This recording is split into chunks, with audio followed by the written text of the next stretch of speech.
is now recording. Yeah, so we'll do our RCM first really quick.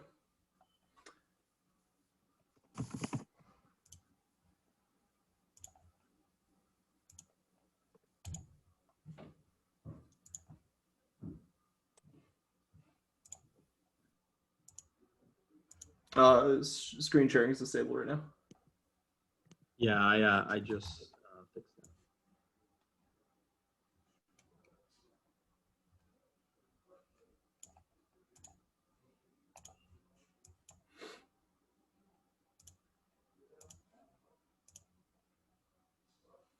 Okay, so for our RCM project, we created a hypothetical business called Angel's Virtual Cafe and Biscuits. We are a cafe where students can come work on homework. Our business objective is basically to provide a place for students to come in and study. We have a cafe, public computer access, and Wi-Fi for bring your own device services, such as like Wi-Fi basically, so you can bring your laptop, whatever, work on homework, stuff like that. Assets would include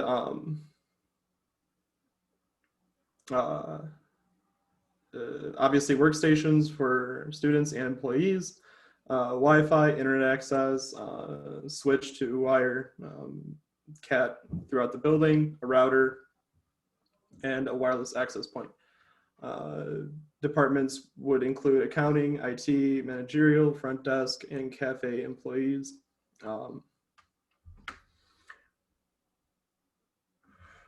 The business objective is to provide a comfortable and welcoming environment for students to work on their projects, enjoy warm coffee and food, public PCs for customers, Wi-Fi. Yeah, okay, yeah, I already explained that. So a further analysis of our assets, obviously we need front desk, computers, registers, card readers. For the front desk side of things, accepting payments, applying users to certain workstations, stuff like that. As for workstations, we need obviously the computers themselves, keyboard, mice, external uninterrupted power supplies, Wi-Fi access for people that choose to bring in their own devices, networking equipment such as switches, routers, and then when it comes to physical, regular equipment, obviously the brick and mortar building, furniture, cafe equipment, and cleaning equipment. We believe that security would be our #1 threat to our company. Obviously, you don't want to go and work somewhere where you could get, where there's possibly a security breach, and your personal information such as card data, emails, passwords, stuff like that can get leaked due to an insecure network and a possible hacker. Obviously, property damage is a big issue, given the fact that we are a cafe as well as a tech supplier. Those two things don't mix very well, so obviously fires could happen, people spilling drinks, and anything of that nature could also happen. Flooding is also an issue as it pertains to us carrying a lot of tech equipment. It would be very detrimental. So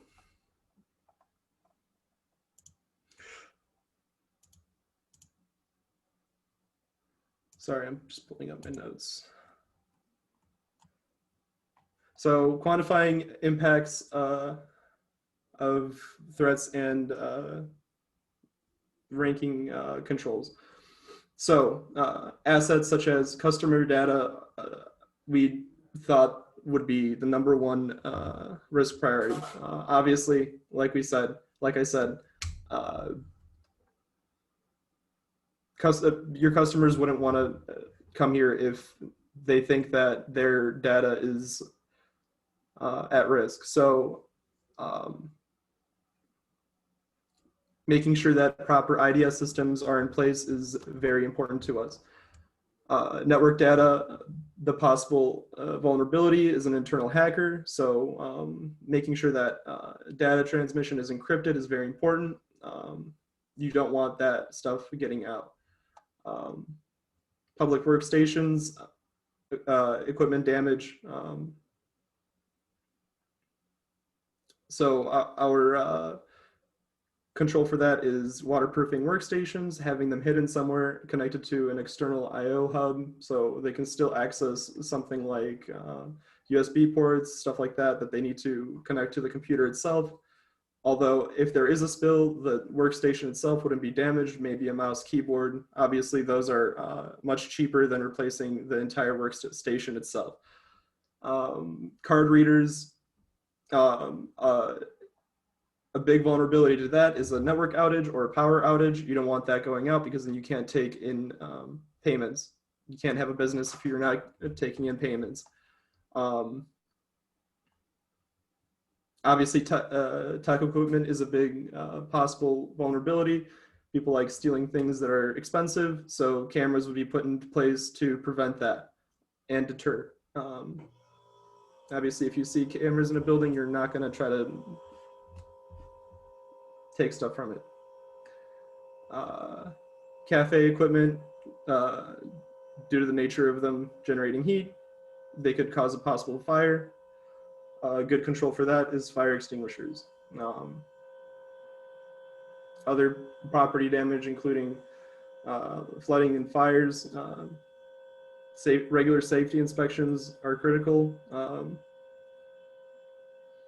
And yeah. Also, internet service providers and internet outage would be pretty bad. People coming to your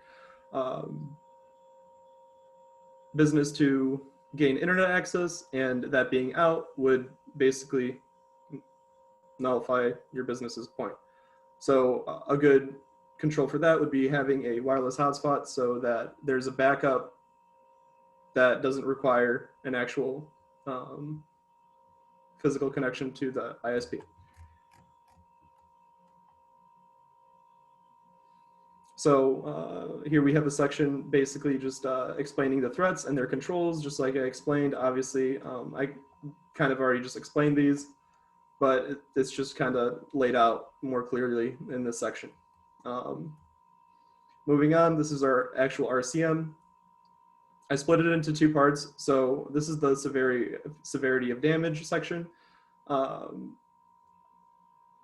Obviously, power outages would be fairly high. Things that are lower on the list would be something like coffee spills, overheating hardware, dust.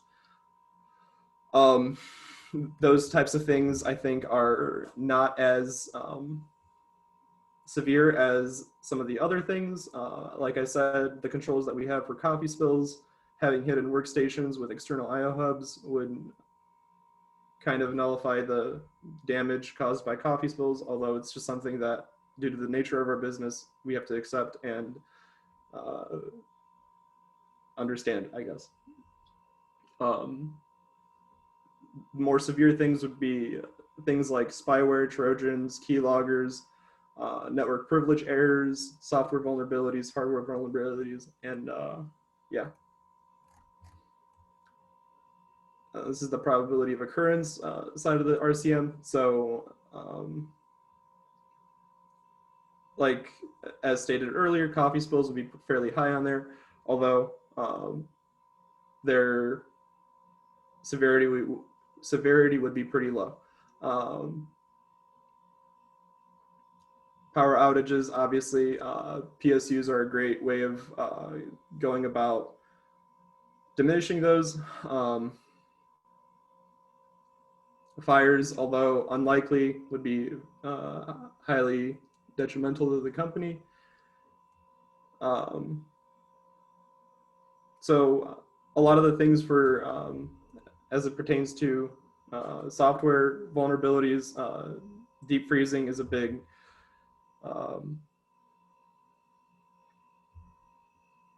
is a good control for that, due to the hardware based or software basically resetting every time a new user accesses the computer, so nothing is saved, none of the emails, passwords, again, customer data is our #1 priority to maintain. So, I mean, that's about it for the RCM portion of our project. Are there any other questions for that? Yeah, so what would you say is your most valuable asset that you're trying to protect? I think our most valuable asset is customer data. I think that a lot of students wouldn't want to go and study at a place that they would feel like their information. It's like a cafe. It's like an internet Correct, yeah. cafe, right? Because you said you had physical devices, so people go there, get coffee, use the workstations there. Okay.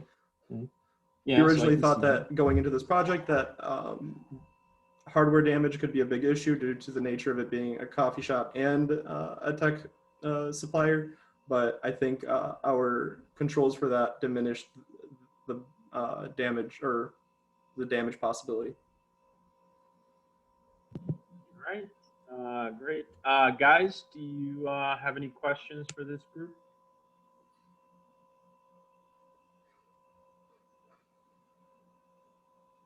All right. Doesn't sound like there's any questions. Great job. All right. Are you guys ready to present Yes. Part B with the same group members? I will be demonstrating the PowerPoint and explaining our topic, and then Angel will be the one who will demo. So our topic we went with is an ICMP unreachable DOS attack. It's also known in the IT field as Black Nurse. The history behind the name,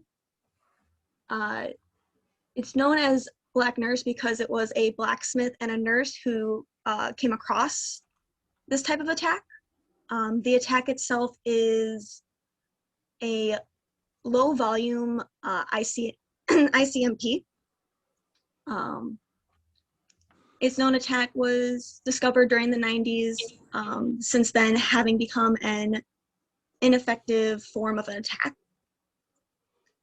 And it was encountered again in 2016. It has proven itself very unique, and bringing down firewalls and other network devices. I did not start the slideshow properly. Sorry. It's in view, left. Yeah. Yeah. There it goes. Okay, so sorry. There it goes. Okay. What is the Black Nurse attack? Black Nurse is a low bandwidth ICMP attack that is capable of doing severe damage. Black Nurse is based on ICMP with type 3 code, 3 packets, and highly effective on low bandwidth. The goal of Black Nurse is not to flood with useless traffic, but to drive high CPU loads and overload them. Low bandwidth packets range between 15 to 18 megabits, allows Black Nurse packet volumes to achieve around 40 to 50K packets per second. These are rules that we had to come up with on our own to ensure detonation of Black Nurse. Without these 2 rules, the messages will display a type 3 error, destination unreachable, port unreachable. The tools that we used for this attack was HPing3, and then the open source network IDS, we used Snort. And then these are the 2 HPing3 attacks that we also used. The difference between them is the U20 is used for low packet flooding attack, and then the flood is used for high packet flooding attack. And now I will stop sharing my screen for Angel, and he will demo it for you guys. All right, thank you. Give me 1 second. Are you able to see? Yes. Okay, where to begin? So I'm displaying two VMs. One is going to act as the server, one is going to act as the attack. The one on the left is going to be the attacker, and of course the server on the right. What I'm doing right now is displaying the IPs on both to verify that they are separate, and they will be, of course, bouncing off each other. So let's begin.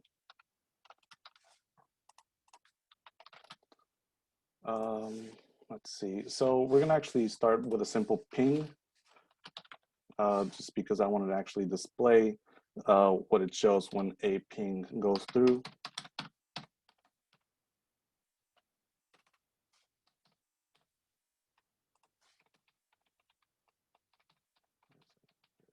So run snort on the server, and if you start pinging it, it's going to run a type 8 notification, which is actually going to be the ICMP ping. And of course, this can actually be configured through the rules. So we're going to stop that now that we know that it works and it's actually receiving. So next, we're going to start by running the HPing attack. So the differences that she said with U20 and the flooding is that U20, I believe, sends packets under 20 megabits, and it's just going to start flooding it with such. So to see this happening, again, we're going to run the snort command. And it's going to take a quick second, and it's just going to start flooding it with thousands of packets. 1 second. There you go. So it's going to continue going. So with so with HPing, what happens is it floods anywhere. It creates 40,000 to 50,000 packets per second, and it just starts flooding it. And even if I was to immediately cancel this, it's actually going to take it a second as well, because so many packets have actually already gone through. I'll let that continue for now until it stops. And second, there you go. So it took it that long just to stop. And I actually want to display this portion here. So because it's not running on ICMP Echo type 8, it's going to show ICMP destination unreachable, because this is actually a type 3 code 3 error, and it's running on a different rule. So the biggest difference is that even if you were to implement ICMP block commands with IP tables, it's going to still make you think that you're trying to receive a request and reply. And that's wrong, because it's on a complete different area of it. So what we're going to do is actually go into the rules and enable those two. Oh, that's why.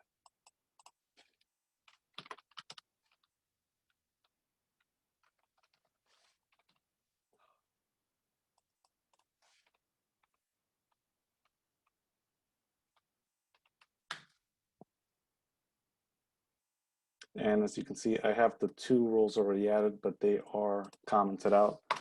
These two rules are currently the only two rules known to actually detect a possible black nurse attack. And so we're going to save that, and we're going to run it again, and you're going to see the difference with that.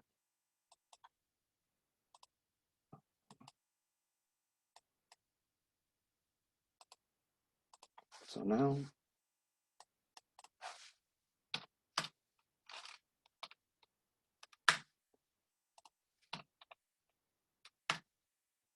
run that again. And instead of displaying the actual unreachable host, it's actually going to display possible black nurse attack happening. So I'll stop it here this time. As you can see right here, possible black nurse attack happening. And so what you would think is to immediately stop, with IP tables, the attacks from happening.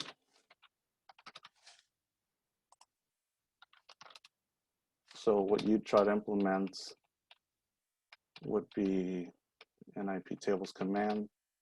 And actually, just to quickly show, There's currently no rule enabled. So you're gonna do,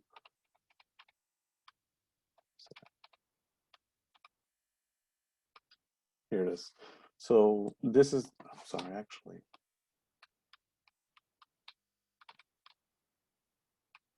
Reject. There's two rules I want to display for you. As you can see, it's been minutes.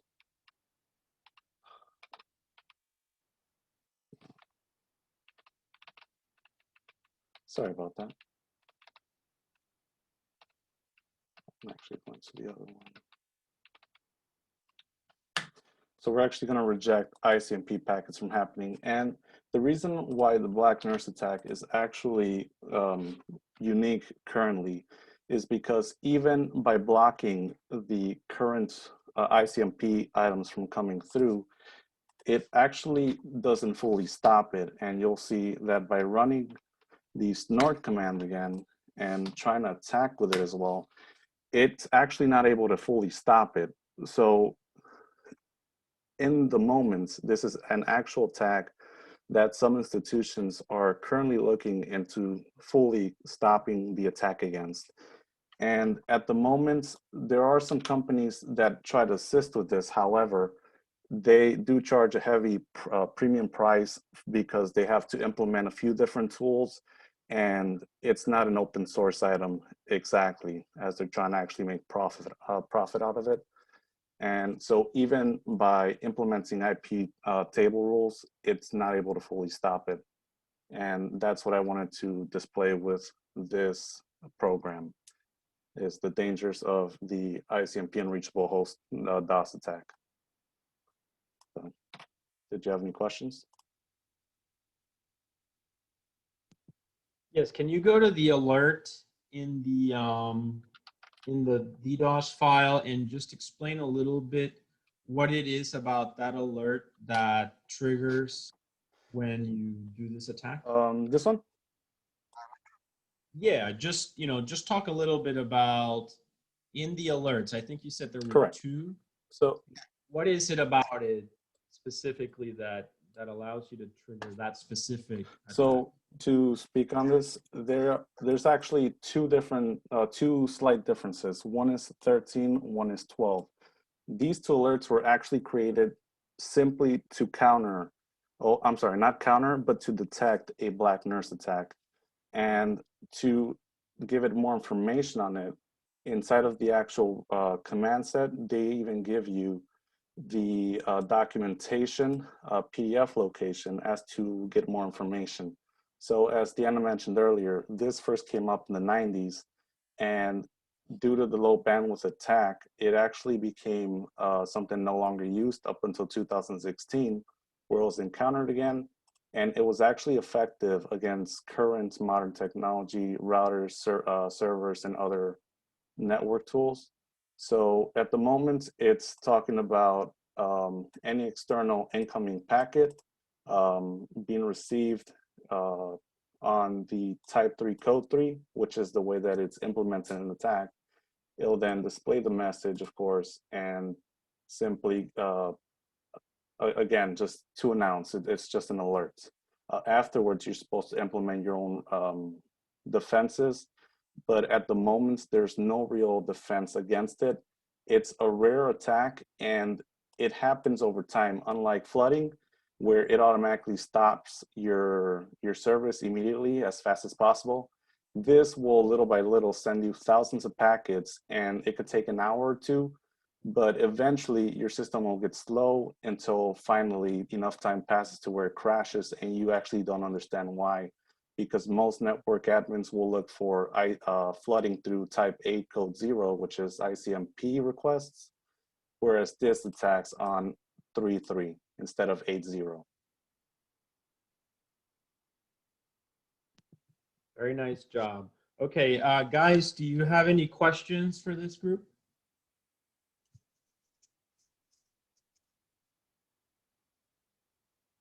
No questions? All right, great job, guys. Thank you.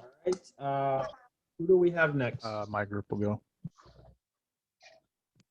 Okay, please, put your names up on on the slides and then begin. All right. Hey, hold on. Is my mic working? I asked to go second. Yeah, he had in the chat that he was gonna go second.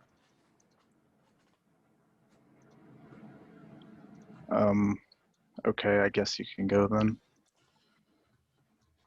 All right, Zito, do you want to get the PowerPoints up or do you want me to? We're going to start out with Project A. So, All right. Trenton, I believe you can pull that up, or I can if you need me Yeah, to. I can do it. Okay.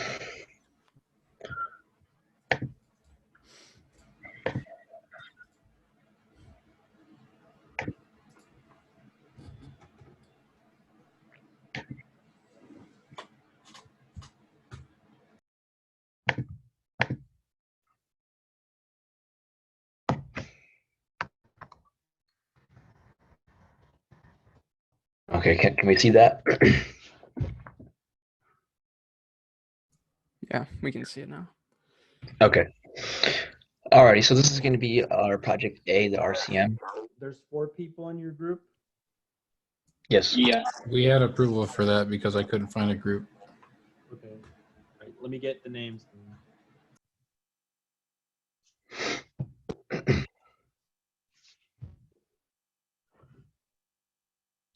All right. Please go ahead.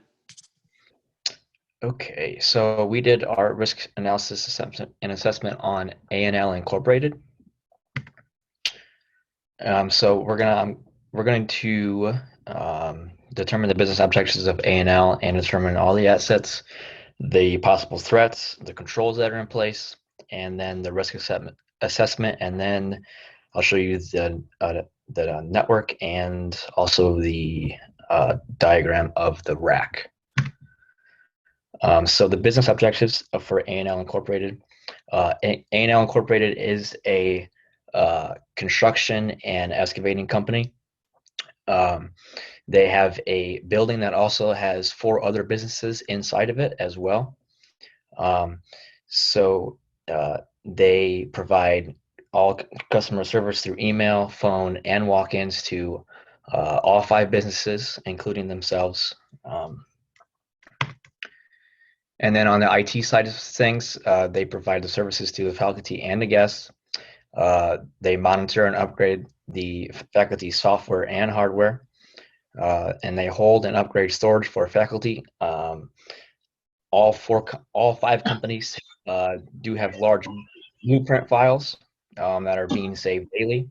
So storage is a really big thing. And then also that they make sure that data flow is efficient, as most faculty are pulling from one file server. The assets of A&L is going to be start with the physical location, the actual building, and then we'll go down to the physical equipment, which is the routers, switches, a couple wireless access points, and the cabling, servers, and also cameras. And then for the data, they have the credit card and billing information, the employee data, and the company data, and some more customer data. To start off the risk, your typical malware risk and the malicious activity risk. And then our big one here is going to be the configuration errors for the out-of-date software and out-of-date hardware as well. What we'll focus our risk assessment on in a little bit. And then the physical threats, we're going to show fire, flood, natural disaster, heat, physical theft, and power outage. So here is our matrix. The natural disaster, the assets are going to be the building, the equipment, the data, employees, customers, for the controls for that. The building must meet the local county natural disaster standards, and they also have cloud backup for their data for all companies. And if we have data theft, which is employee and customer data, the controls are the firewall, cloud backup, and also paper backups. Fire is very high on the damage and very high on the probability, just because of the construction, and there is lots of welding going on, large gas tanks in the back. So the assets for that is the building, the equipment, the data, and employees and customers. Then flood and physical theft is also very big in this company, as they have lots of equipment sitting outside and in the large garage bays. So the assets there is going to be all the equipment, of the physical data, the employee safety, the customer safety, and then the actual physical building. The controls for that is going to be exterior locks, interior locks in the data room, and also security cameras and access control. And here, misconfiguration and not updating is high on the damage and high on the probability, just because this company does not have a IT department inside. So whenever they need something, they will reach out to somebody for help. If not, they will try to do it themselves. So the misconfiguration and the not updating is very high on their probability. So that can affect the physical equipment, software, employee, and customer data. The network attacks, ransomware, social engineering, all the typical the damages and probabilities to any company. And then power outages are very severe and on a medium probability, just because the only controls that they have are a battery backup on the rack itself. They do not have a generator or anything. So if power outage happens, the software, the physical equipment, and the card readers could be in jeopardy there. So here's the main risks that we have. So these risks are high in severity of damage and a highly probable rate according to the company overview. So that's the misconfiguration, the not updating, the physical theft, the fire, and the power outages, as I explained why those are high risk for this company already. And then the controls is going to be access control, firewall, cameras, the cloud backup, 3 separate VLANs, I believe, keys and locks, and a separate gas network for the customers, and backup paper data and battery backup on the rack. So here's a simple floor plan here. It's just got garage bays all around. They share the large office space right in the middle. All 5 companies share there.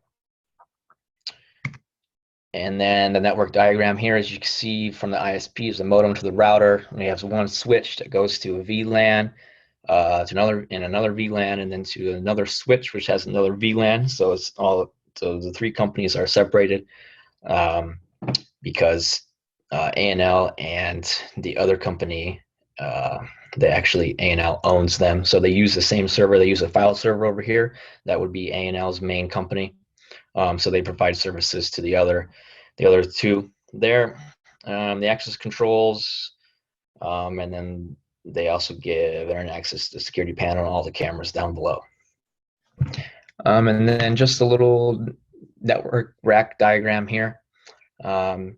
I don't know if you could see what they are, but you just have your typical routers, patch panels, switches, and some of the different things they have in there. They have some audio matrices and stuff, and the battery backup at the bottom. So that should wrap that up. Anybody, you have any questions? Yeah, so you said they're a construction company? Yes. Okay, so what's their biggest asset or set of assets, would you say? If we're focusing on the company as a whole, I would say their physical equipment, as in their excavators and trailers and whatnot, on the IT side is going to be mostly the customer data and the physical equipment, like because we have lots of people coming in and out at a time. They have meetings a lot, so it's very important for them to keep their customer data and their billing safe and secure. Right, so it's interesting because yeah, I was thinking about that. You have all these vehicles, right? All these equipment, as you said. Mm-hmm. Possibly right now they're older, right? But over time, as they grow, the technology, the vehicles just have more and more computerized systems in them, right? And they're probably going to be more networked. Yeah, that is true. They want to collect data about all the work that they do excavating, and then they'll put it up to the cloud. So eventually that might become part of the whole IT risk assessment as well. I don't know that they're there yet, but it seems like, you know, that's a possibility. You know, we hear Yeah. about cars getting hacked, right? So why not a excavator? Right. Yeah, Cause a correct. it could cause some serious damage to some Mhm. buildings. All right, so that's very interesting. Guys, do you have any questions for this group?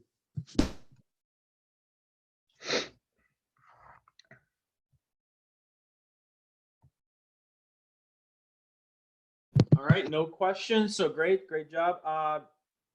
Do you guys are ready for the part B? Yes. Sure. All right, same group. Yes. Team members? Yep. All right, go Same team ahead. members. Percent, please.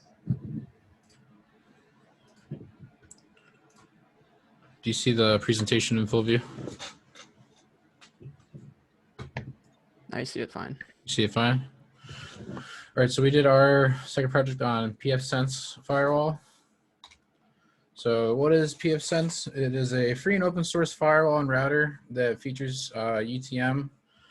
If you don't know what that is, it's a kind of like an approach.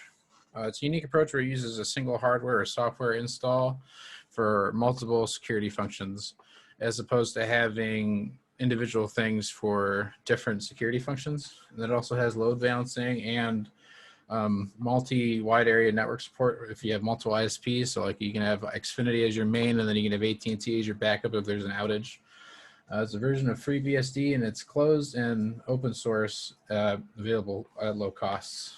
So the install and the configuration, you install it from an ISO, you sign it some LAN IP addresses, and you disable DHCP. And then once you get into the actual interface, change the default passwords and set up HTTPS, sign NIC cards for the LACP groups, set up our DNS network time protocol and disable address translation, sign WAN and opt interfaces, create our rules, and fine tune the system for our network cards. These are some of the firewall rules that we have. We have it to block IC telnet and pings. Pinging with, telnet and ICMP for pings. These are some of the logs that we let it run for a couple days. So we were able to block it globally for all telnet because it's insecure, and we were blocking ping packets. And we configured to block SSH as well, just as a test. I believe we re-enabled it. This is just some more of the logs we ran the other day when we were putting it together to make sure that everything was still working, seeing that it blocks pings.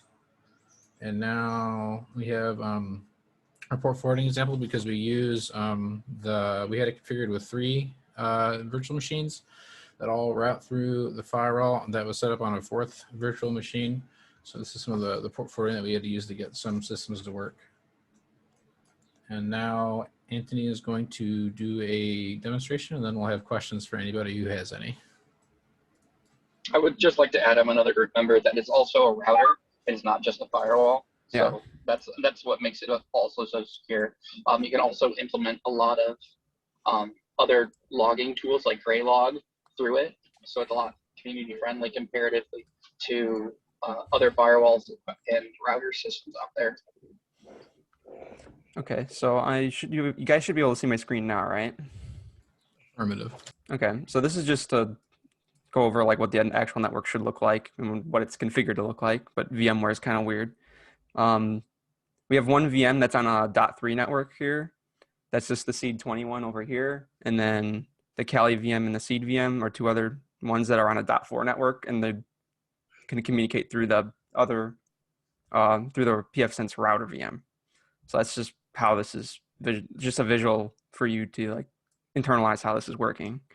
I mean, I can demonstrate any of the rules, Professor, if you want me to demonstrate them. They are... Yeah, just do a demo, whatever you had planned. Right here. Okay, I mean, sure, can do any of these. So I can show that it doesn't let me ping the router. And since this is on the .4 network, it should just be 192.168.4.1. And it shouldn't go through. It doesn't look like it is. And stop it. Yeah, 100% packet loss. So it doesn't let you do the ping with this rule on. I can toggle it off real quick just so you can see that it will work. Or that's not the right rule. My bad. that one, and then I go ahead and ping it. Now it's working fine. So you can see that the machine is connected, and it is the firewall that is blocking the pings. And like I said, I can try the port forwarding too really quick. That's pretty easy to demonstrate. Right now it's configured, I think I have the rule right here, to work on port 5000, and I can show the rule here. Yeah, so if I try to go from right now, the Kali VM, which is on the 4 subnet, down onto the 3 subnet and SSH into the one machine on there using port 5000, it will let me. And I just put in the password and I'm in.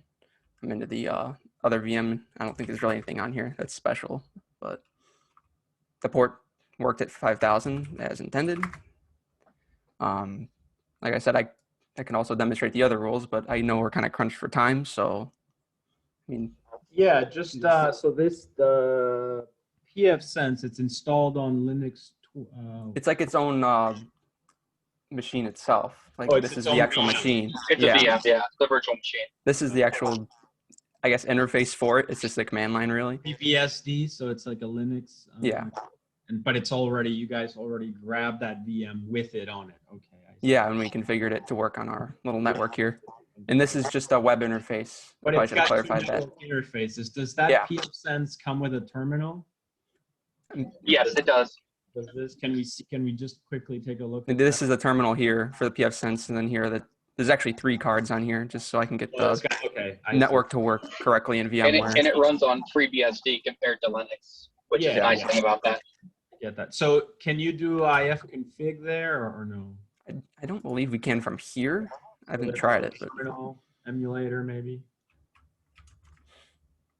we did most of our configurations. The only If you go to configuration they did here were the actual NAT cards. Yeah, probably where you were before. That might have a menu that shows terminal emulator. I'm seeing it at the very top. Yeah, that little black thing at the top, upper left-hand corner. A little higher. If it's above this, this is just above those 5 things. Aren't those part of it? Isn't that the terminal? That's just a VM. This is like the Kali Linux VM. This is just something I was using because I had it on my machine. All right. Now we can use shell interface through the. I believe there is. VM. All right. No, that was just curious. That's fine. All right. I think great job. Looks good. Right here. Guys, do you have any question for this group?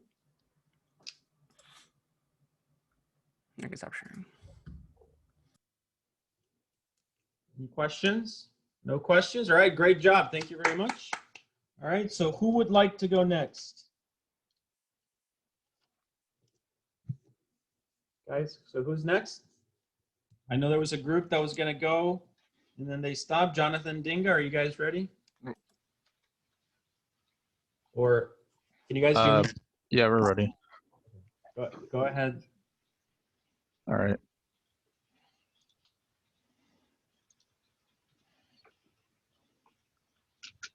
All right, can you see the screen?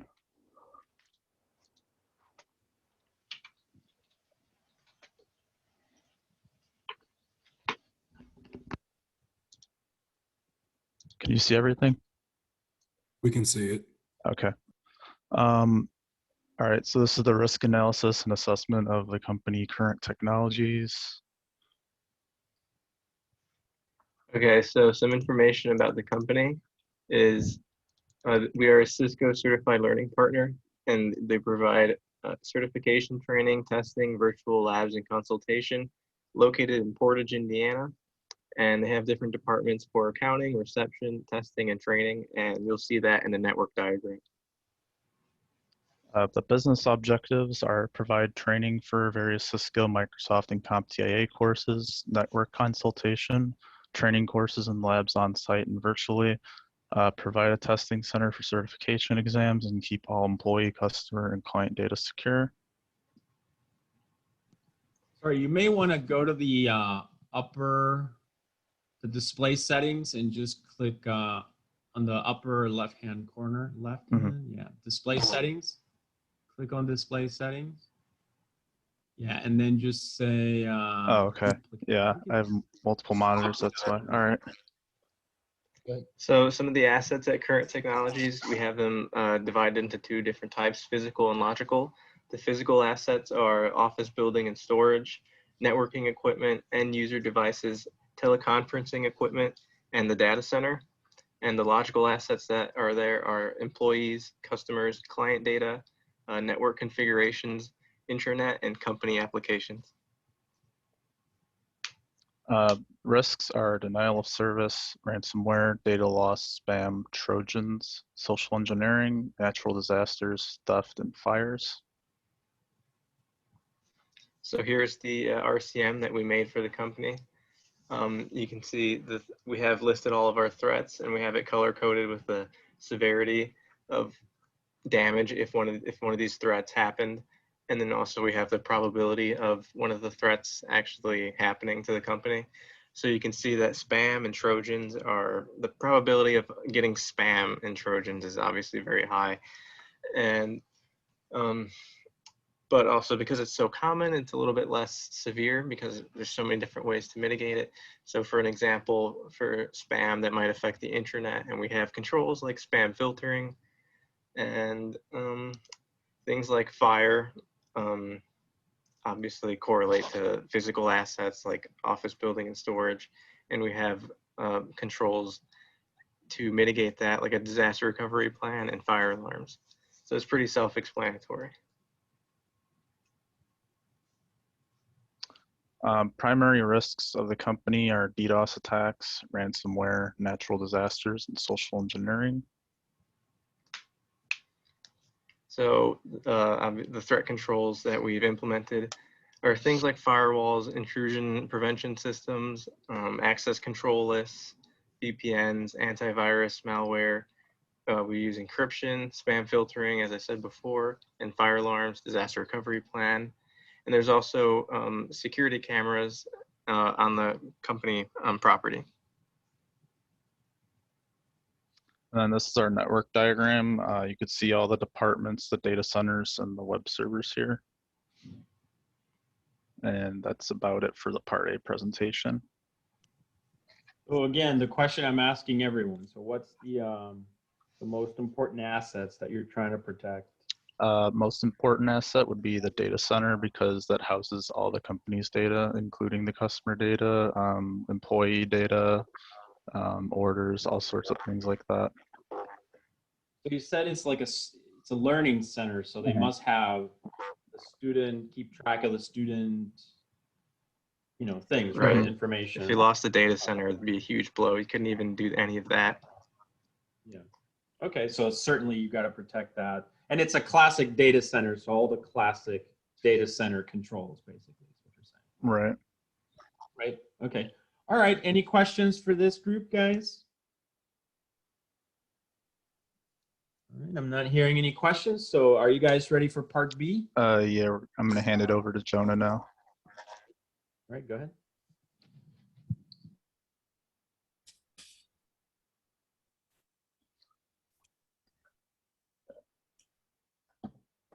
Okay, can we see that? Yeah, I can see it. Okay.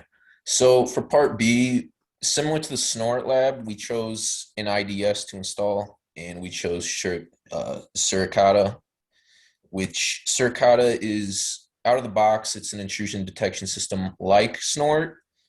It's also free and open source and is compatible with most Snort rules. It also offers inline intrusion prevention. So what we're going to be demonstrating on Suricata is alerts for an Nmap scans, SSH brute force or tampering in general, TFN DDoS like we did with the Snort Lab, and a ping flood, and we'll look at custom rules and IPS mode. And just a quick look at the NAT network, we just have a Suricata host and an attacker. So we'll open up the VMs here. Now, once Suricata is installed, the service starts automatically. And you first start off once you install it is to edit the configuration file. And from here, we can insert the home network, which again is just the machine itself. And then if you want to put custom rules in, you have to also go in this configuration file and put in custom rule files, which is right here. We call ours local rules. So we're going to go ahead and close this. And to start looking at the fast logs, we're going to go ahead and tail the fast log file, and this will refresh every 8 seconds. So you can see up-to-date attacks. Now let's launch a Nmap scan. And just quickly, we're going to see that port 22 is open. Go back. Now it doesn't, it's not going to say, this is out of the box, it's not custom. So it's not going to specifically say Nmap scan. There's not really a lot of specific alerts for Nmap scans in general, but you can see that some of the ports have been scanned. And now we can launch, let's launch a SSH brute force and see what we get. Let's do that twice. Okay, so like I said, it's out of the box, so it's not going to say Medusa brute force scan, but what it has right now is that someone's been tampering with SSH, so it's going to pop up an alert for a potential SSH scan. Not exactly brute force, but like I said, it's out of the box. Now we will launch, let's go with the TFN DDoS.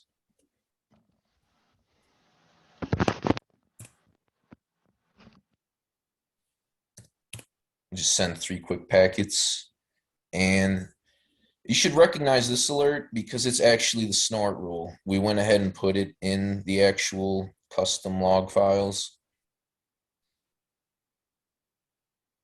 and we can look at that actually right here. So these are our local rules.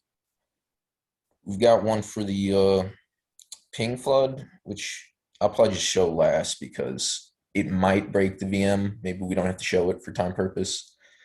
But for intrusion prevention, we're going to add a custom rule to drop any DNS packets from Facebook, or at least containing content Facebook.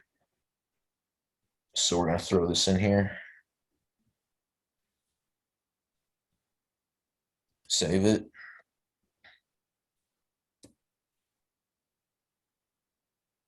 And then let's go ahead and stop this.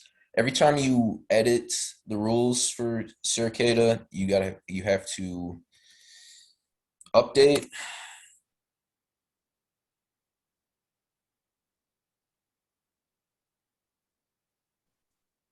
Which usually only takes a second or two.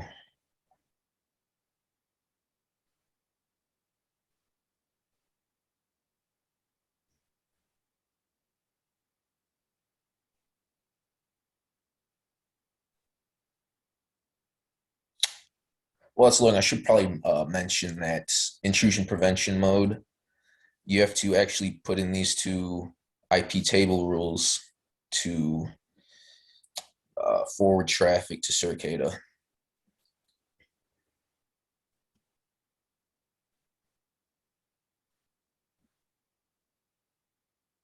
And then, okay, now that's done. We go ahead and restart the service.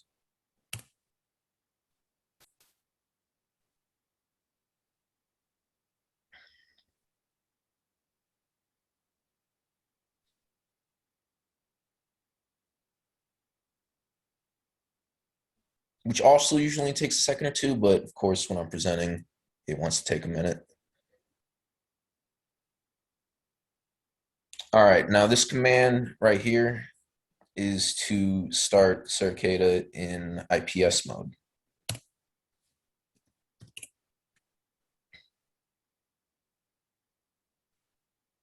Now it's running in system mode. It'll probably give an alert for some errors in a minute here, but it should still carry out the rules. Now let's see. let's see if we can. Oh, up here. Let's restart the fast log. Now let's see if we can get some drop packets.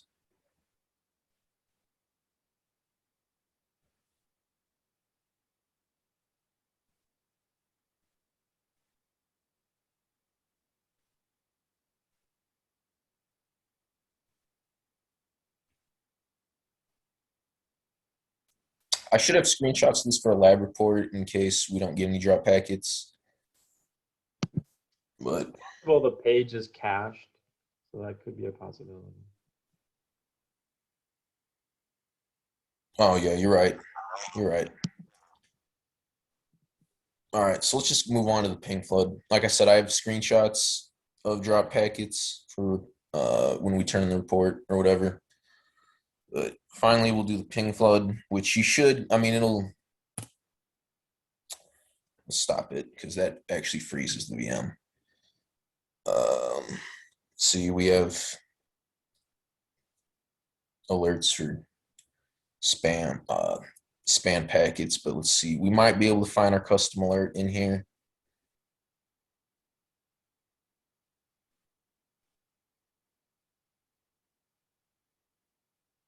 If not, that's okay. There, here it is. Yeah, so that's actually our local rule for alerting flood packets. But yeah, that's pretty much it for Shirkata. You got any questions? Guys, do you have any questions for this group?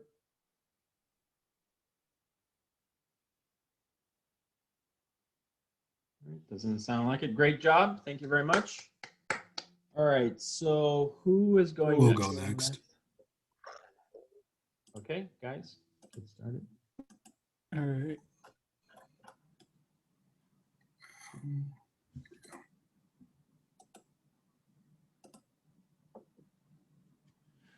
All right, so for our situation, we are acting as a company doing a risk assessment for the company or for the charity named ABC Charity. The group is Alex Capote, Andrew Blon, and Michael Johnson.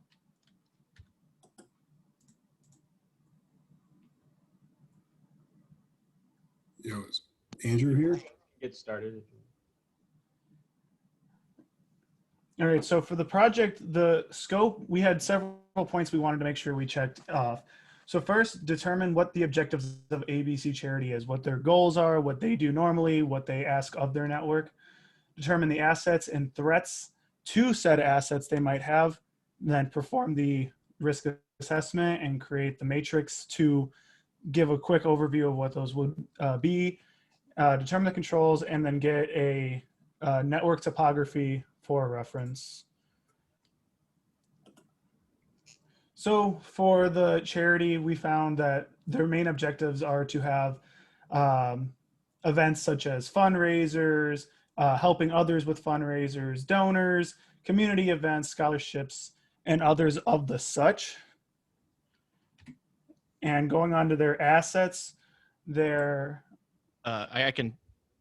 You want me Okay. to do that? Okay, yeah. Go So for it. it's a smaller company, so obviously the assets are just going to be pretty low grades, like at the hypothetical charity here. So just like a simple office. So just a normal small office network setup for the physical assets. Just with a printer. I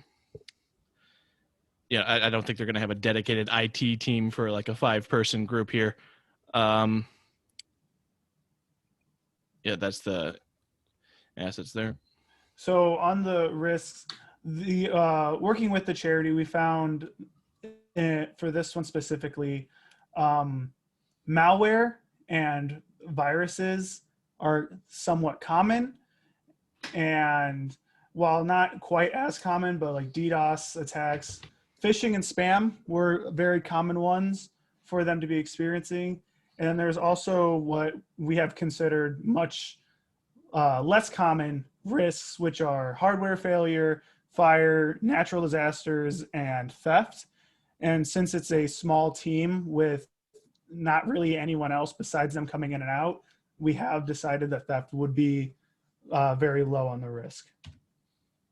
So the risk control matrix is basically just what Alex was just saying. The phishing and spam for this kind of organization, a charity, obviously going to be the most significant risk. Lots of money moving around without the safeguards that something like a bank would have. And then again, on the lower end of this, the spectrum is going to be the hardware failure, the natural disasters, because they're just uncommon and relatively simple to prepare for, just with backups and such. And then in the middle, we've got more electronic-based attacks, so stuff like, hacks, thefts, physical thefts, viruses, that sort of thing.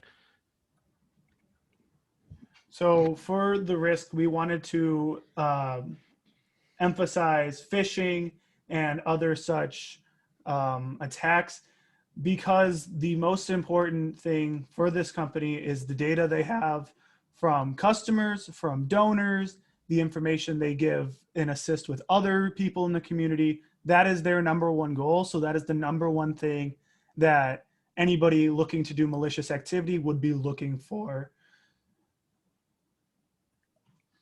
And the controls we have are just some basic stuff like antiviruses, firewalls.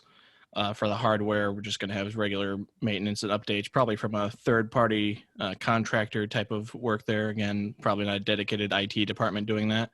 But phishing awareness training just on the employee end of things, just making employees aware of the risks and how vulnerable they're going to be to theft and scams. And then for the network layout, it was a very simple network layout of just 5 PCs and a printer. So as you can see with this floor plan, 3 of the 5 computers are behind doors in offices. However, not all of them are able to. So as part of our review, we have noted to them that there are pieces of technology that are more open to others, and that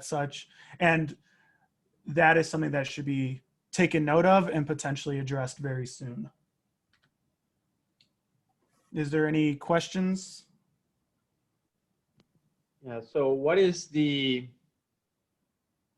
main asset of this organization that they're trying to protect? So the main asset for them is their data. As stated previously, they work with a lot of members of the community, with other groups with fundraising and community awareness. So they have, and donors.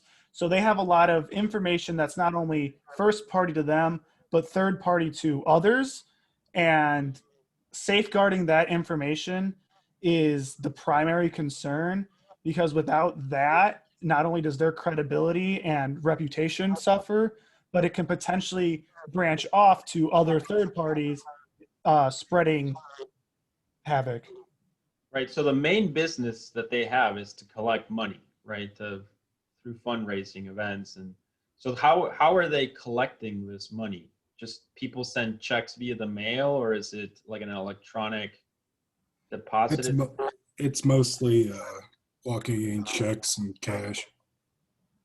Okay. All right. So they definitely need to have a very, very good accounting system, right, to keep track of this, because, an organization like this could be, there could be fraud issues, investigations, etc. So they have to keep it very, very transparent, if you know. Correct. And part of the review we thought of was helping move them towards the future and kind of more electronically, digital footprinting a lot of their transactions. So issues like fraud or like check manipulation can be kind of a concept of the past, since they will have electronic records. Yeah, I'm sure there's got to be some system out there, like you do,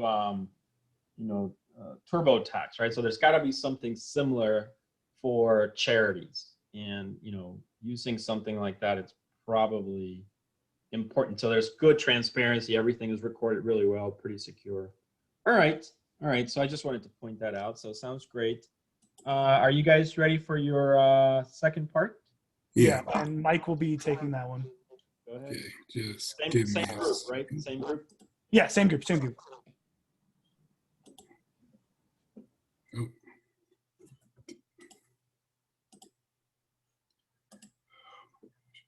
Okay, so here we have a DNS rebinding attack. And so what's happened here is we have, can you see multiple VMs or just the one VM? We're seeing a Fahrenheit, and Celsius. Okay, so it's only showing the one of my VMs right now. So basically we have a victim here who is a user. There is a DNS server on the same network, and then we have an attacker who is doing the rebinding attack. So basically the person is trying to get, so there's a thermometer here on the web server, and they go here and they press a button and it clicks and it changes this to 90 degrees. And there is a similar website that, well, that was the attacker one. And this is the normal one. And so they go here, they press the button, it changes. And so we get them to come to our similar website. And basically we're using a rebinding attack to run scripts on their local machine. So normally this page right here wouldn't work because of the, I forget what it's called, same origin, I believe it's called, protocol. But so what's happening is we are sending really short time to live packets, and that is, it's not allowing the DNS server to cache them. So it keeps asking for the location of the thing every time there's an update on the page. So it keeps constantly resending spoofed packets, thinking that it's on the IP address of the right website when it's on our attacking one. And that allows us to run the scripts to change the thermometer. Does that make sense?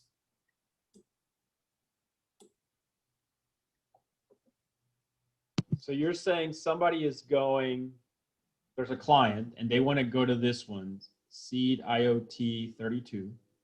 Yeah. That's the good one, right? Yeah. But you're going to redirect them to the other one, Attacker 32. Yeah. It's Pretty in the real world, you would have it like, you would put like a 33 there to get them like get to yeah, that for website. them to not notice that, I understand. But Yeah. so to demo this, wouldn't you have to maybe go to a browser, type in the right one, but you end up in the wrong one? Because that's what DNS will do, right? How do you Okay, get, so you know what I mean? How do you get the Yeah, client okay. to go to the bad one? yeah, I'm gonna try, if this would actually pop up all of my VMs, that would be really nice, but it's only just showing the one. Okay, I'll just go from the top then, I guess. So right now they're on here. I need to go to the, I'll pull that one up and show you. Share, go to the, where is it, attacker? Okay, so we need to go here and set this up to point to the attacking website first. Reload the cache. Okay, and then stop sharing. Share. Okay, so now we go to the attacker page and click that, and it doesn't work now. So now what would happen is that we have a victim at our hostile DNS on the attacking page. We would then go in and change our zone to point back to the web server that we're attacking, and reload the zone there. And just to, normally we'd have to wait for the time to live to die out, which is unreliable, I found on the VMs. So instead we're just going to go to the DNS server and flush the cache really quick. And now when we go to the user machine, when we go to this attacking one, it can now run the scripts on the web server. Right. So you're saying basically, whenever you type the URL, you change the IP. So one time you went to one machine where the script didn't work. The next time you change the IP, same URL, it takes you to another machine where the script actually works, correct? That's basically what you're showing. Basically, yeah. When it started out, the attacking machine's pointing back at itself. But as soon as we have an actual victim in the thing, we spoof the IP packets coming back to the correct IP for the user. Yeah. I just want to understand what you're saying. So basically, you never changed the URL, right? So the URL would be this. Yeah, the URL never changes. But it's the other one, right? Not the, no one's going to go to attacker 32. They would go to seed IoT 33. They click on that, and what I saw is that you changed the IP in the zones. So that basically is telling me that when you wanted to go to seed IoT 32, one time you went to one IP, the next time you went to another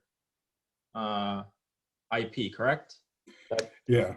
That's the general idea. So, but you manually change the zone, correct? You don't have to. That's just for the sake of simplicity. DNS attack would do that automatically, like a cache poisoning, the famous DNS. Yeah, in the lab, in the book, it actually has a automatic. It just responds back for spoof packet automatically.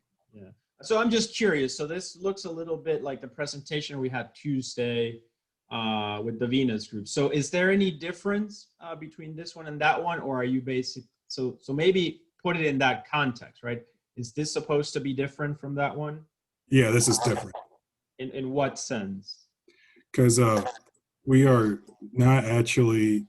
It's still going to the right place. I'm trying to find a way to explain it. You're not poisoning the cache. You're just getting around the browser protocols, because the same origin thing won't let attacker 32 interact with seed 32. You have to make it think it's coming from the correct IP address to get around the browser. It's not really a DNS attack. It's more of a browser attack. Right. So you're talking about same origin policy, which is a web security thing that we cover in ITS 450. Yeah. So, but that's different. Yeah. So that is origin, right? So it looks at port number, domain, and then it checks to see that, yeah, the JavaScript of one cannot access the JavaScript of the other. Okay. So, all right. Anything else, guys, that you want to ask this group?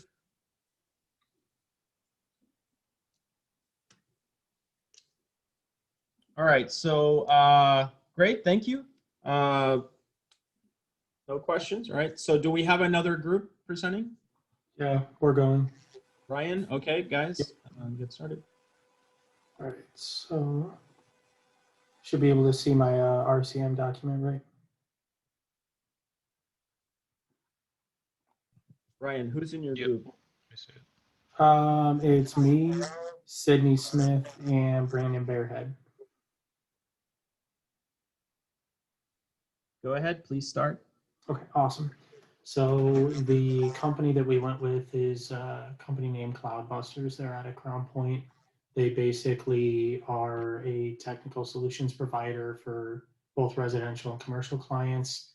and they have ongoing service agreements with their customers, installing various network things. It's kind of an MSP, kind of not, but either way, they are located in Crown Point. They provide a lot of cloud-based services that are in AWS. And like it says here, security and other services in residential and commercial. And then backups are stored in the cloud and then also locally in the office. As far as IT requirements, cloud-based software, firewalls, IP phones, wireless access points, routers, switches, security cameras. They got a couple different departments, even though they're small: sales, project management, marketing, and IT. There's business objectives to provide elegant, secure solutions, basically grow the company and increase sales. As far as different assets, backup, network storage system, geographically separated backup system. Client data is definitely a huge asset. AWS cloud instances, networking equipment, on-hand stock, projectors, printers, the furniture, usual stuff that you would have in an office. And then the employees also have devices, and the employees are pretty big assets to the company. As far as the risk assessment, the threats that we could spot for the company were definitely weak passwords for pretty much anything. Unpatched devices, unpatched AWS instances, the human factor of just humans make errors, and those errors could definitely be a risk towards a company depending on what they are and how large of a mistake, let's say, anybody in the company makes. Yeah, I just want to step in real quick and say, by human factor, he means stuff like falling vulnerable to like phishing attacks or social engineering or stuff like that. Mm-hmm. Thanks, Sid. And then theft of client data would be a big one. Since they deal with the clients, if anybody's able to get access to that data, that could also render other businesses and individuals pretty vulnerable. Insecure networks, both home-based and within the business, and then destruction of company property or theft and loss. When we were trying to look at the impact of these, even with firewalls, weak passwords can still leave the pretty much anything vulnerable. Same thing with unpatched devices. There's always vulnerabilities, and you basically just need to make sure that you're getting rid of any vulnerabilities that you can within the system of the office or outside of that. The human factor is humans, workers, clients are prone to making mistakes, like Sydney said, phishing attempts, social engineering. With client data, the client network infrastructures and other data are stored in the office in order for the company to provide ongoing support if this stuff gets stolen. Could leave them vulnerable. The client's network is insecure, it can lead to compromised information in their AWS instance. And then theft and loss, I mean, as with anything, if anything's stolen or lost, then it's a huge vulnerability and it could bring a lot of hurt. Right here, the controls for weak passwords, bring your own device policy, password policy, two-factor authentication and biometrics can help to solve that. Patch management system and employee device policy can take care of the unpatched devices problem. For the AWS instances, same thing, just only differences in AWS management policy. For the human factor, backups, two-factor, and employee training. For client data, physical security, network security, and file access policies can help to mitigate that. for insecure home/business network, the bring your own device, and then client network security policy for the theft and loss, encryption, remote login, and geotagging were things that we saw could be good controls. And then destruction of company property, offsite backup, and then the on-site backup network storage. Here we have the RCM, and we had side by side the impact and the probability of each. So you could see the only thing that's got a medium impact would be the theft of client data. Everything else is a little bit more critical. And then everything at least has a high probability. The low probability would definitely be loss and destruction of company property, as most of it's cloud-based, but still there is a possibility for it. Then moving on, for the aspects of each technology, if we implement a password policy for all business hosted, as well as cloud websites, it makes it harder for it to be hacked, so on and so forth. Patch management, just the system basically outlines it. System put together for managing updates and patching software, employee devices. We would document outlining rules, restrictions, guidelines that users are to follow, and that would include but not be limited to company devices in the company network. VPN, using that is always good.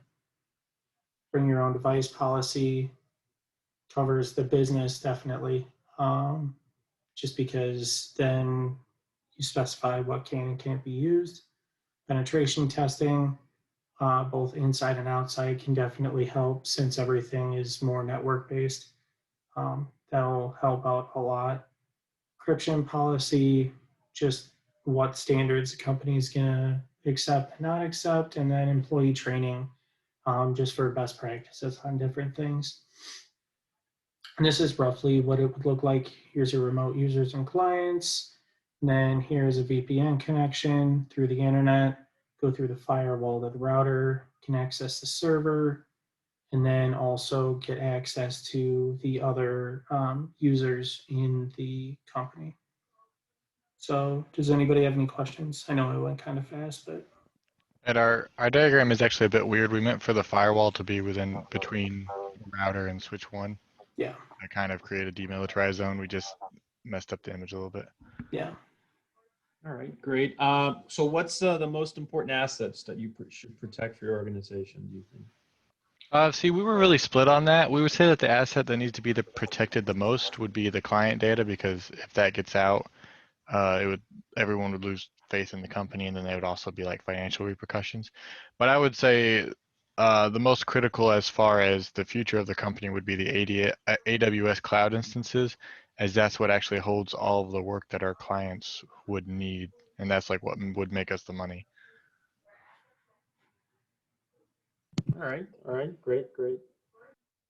Yeah, that's the idea, right? To identify the assets and then let those drive everything else. Good. So you're thinking about the future and the present.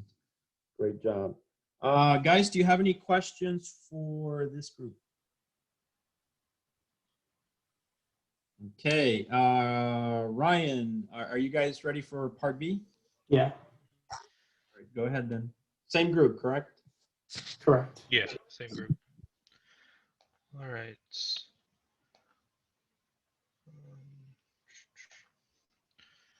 So we went with configuring a VPN server that uses Radius for authentication.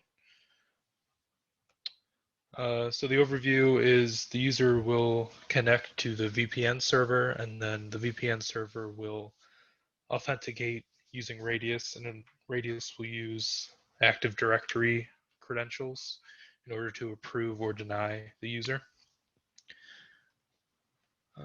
So for the setup, we have 4 VMs. 3 of them are Windows Server VMs. One of them is the domain controller running Active Directory. Another one is running Radius server, and the third one is running a VPN server. And then the fourth one is just a host computer that we use to connect to the VPN. So for the domain controller, we have an Active Directory where users can be added in. Right now we have 3 users in the Active Directory in the VPN group, and a user being in the VPN group allows them to be able to connect via VPN. There's also some other users that aren't in the VPN group, and we can show that those users who don't have the proper permissions won't be able to connect. We'll demonstrate that later. And then there's the Radius server, which should be in the same domain as the domain controller. And then you just have to register that server with the Active Directory. And then you can specify specific users or groups that should be able to connect to the VPN. And then you just have to tell the Radius server where the VPN is at by giving it its IP address and making sure it can connect to it. And then we have the VPN server. This one does not have to be in the same domain as the domain controller. It can just be in the regular work group. And all you have to do here is configure the VPN server to use Radius authentication here. So that'll just point to the Radius server and use the proper credentials. And then the only other thing to do there is to set up the IP address pool that the VPN users will use.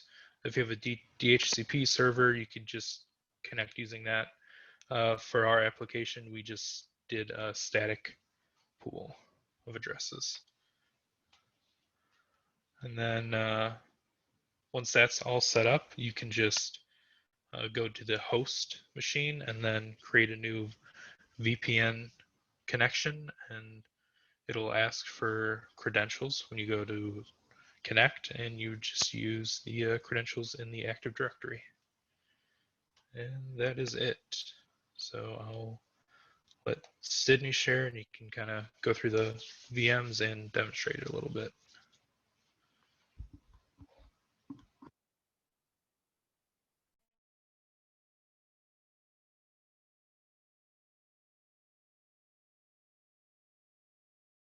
I didn't realize I was muted. Can you guys see my screen? Yeah, we see it.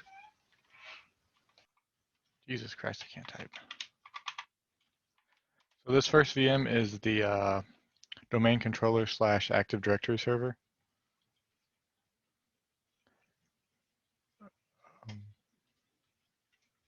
And as you can see here, we've got different types of groups for different things that we're able to do. So for HR, we've got those two, and IT, which IT is the VPN group currently, which is just me, Brandon, and Ryan. Like I said, you've got the Active Directory and the DNS setup. So the DNS is actually what helps the Radius server connect to it. But then we've also got,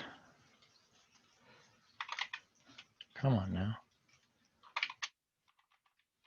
the Radius server. So the domain controller server holds all of the Active Directory login information.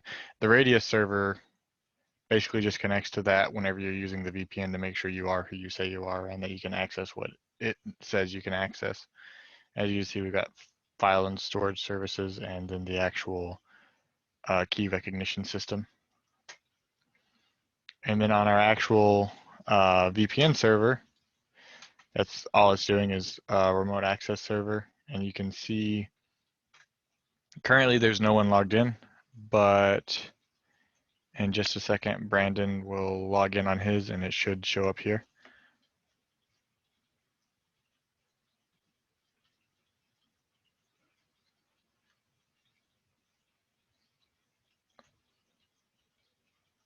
Brandon, are you logging in?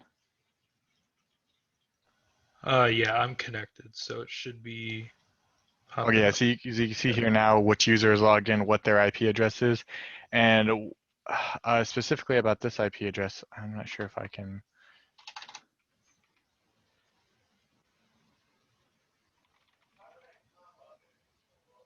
Oh no, it's not going to show my actual IP, but we're not on the same network, so like he's actually remoting in from a different location. But then also, we have it set up to where anyone on the local network, so like all these VMs are bridged to my network, so I can.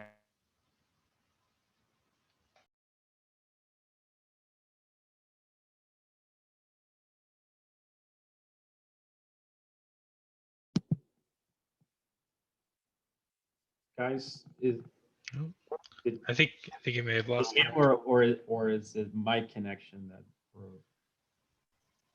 No, I think it's Sydney's. Sydney's. Yeah. Brad, you're still there? Yeah, I'm still here. Yeah. Okay, so you can take over. I mean, I think he was.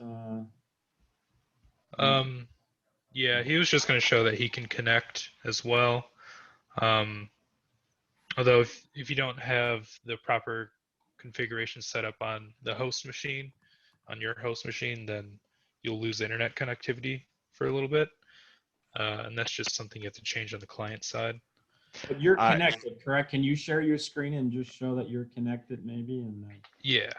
Yeah, my bad. I forgot. I didn't change the stuff, so when I connected to the VPN, you guys probably lost me. we did. Welcome back. Let me just. Oh, I didn't leave it up. I pulled up a terminal to show that I had a static IP from the VPN, but I guess you guys couldn't. I'll just share mine real quick. Okay. Okay. Yeah, right here you can see that it's connected. I'll disconnect and connect again here. And see, then yeah. Try to Here, sign into someone that isn't. yeah, so Johnson. This particular user is not in the VPN group, so they're not going to be able to connect. We'll get this error here. But that is a very generic error, by the way, that we ran into a lot for everything. Yeah, if there's any reason at all that you can't connect, it's that. Yeah, you sign in with the user that has the proper permissions, you'll get a connected message there. And then I'll just do ipconfig, and we can see that right here I'm connected. With 10.10.10.9. And when I connected, I couldn't show it because I don't have it set up right for my computer, but his was an external IP address because he's remoting in from somewhere else, and mine was an internal IP address because I was already on the network. Mm-hmm.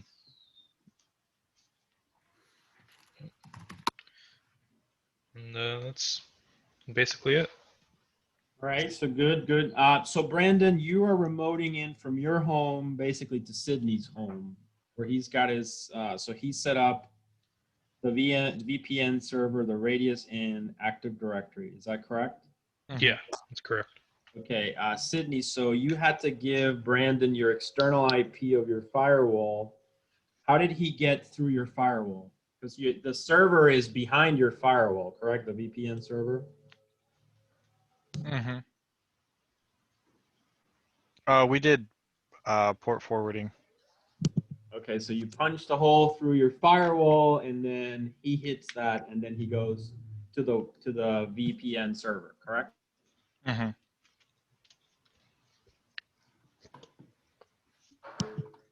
All right, yeah, that makes sense. Any questions for this group, guys?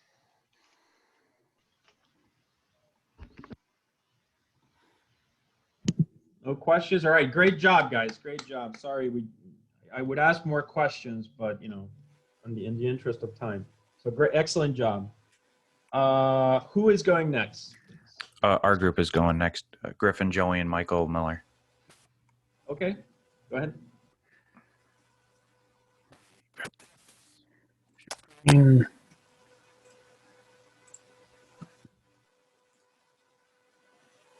Okay, so now, all right. Yeah, Wait, hold on, wait. hold on. Hey, hold on. Is this Your mic has an incredible amount of gain, or something.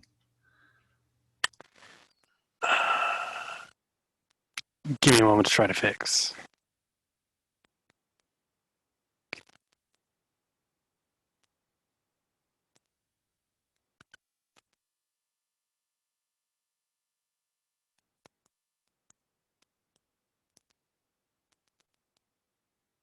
How about now? Better. I'm just going to put it way low. Yeah, just Yeah, put that's it lower away from your face. That's fine. How about now? That's better. That's perfect. Well, Okay. yeah, just don't get too excited. I'll keep quiet then. Apologies for that. Click and click. So I'm not going to take a whole lot of time on part A, just so everyone else can have a bit more time on that. So for our project, we basically just decided to have a sample company, the same one that is in part B and everything else. It is a honey seller in Northwest Indiana, and basically we sell high quality honey to our customers using our own recipes. The requirements that we have is a server for the employees to access from, well, outside the building since pandemic is going on. We need a firewall to make sure that any access that we have, or rather, to make sure that the people that we want getting through are getting through and everyone else isn't. And we also need a honeypot to try to trap anybody trying to attack our network. We have 4 departments: management, IT, our beekeepers, and the sales department. And the big assets that we have are honey recipes, our beehives, the server itself, our employees, the building, and our computers. Let me just pull up the RCMP real quick, and you'll kind of get an idea of how we've rated these threats a little bit. From 1 to 7, these are all very severe damages, but they are also stuff that attacks the server directly. And as we can see, we dealt a lot with the server, but as we get lower, it's stuff like fire, flood, heat/dust, natural disaster, and our employee's computer being compromised. All in all, these aren't very common dangers as we see here. Most of them are only moderate probability.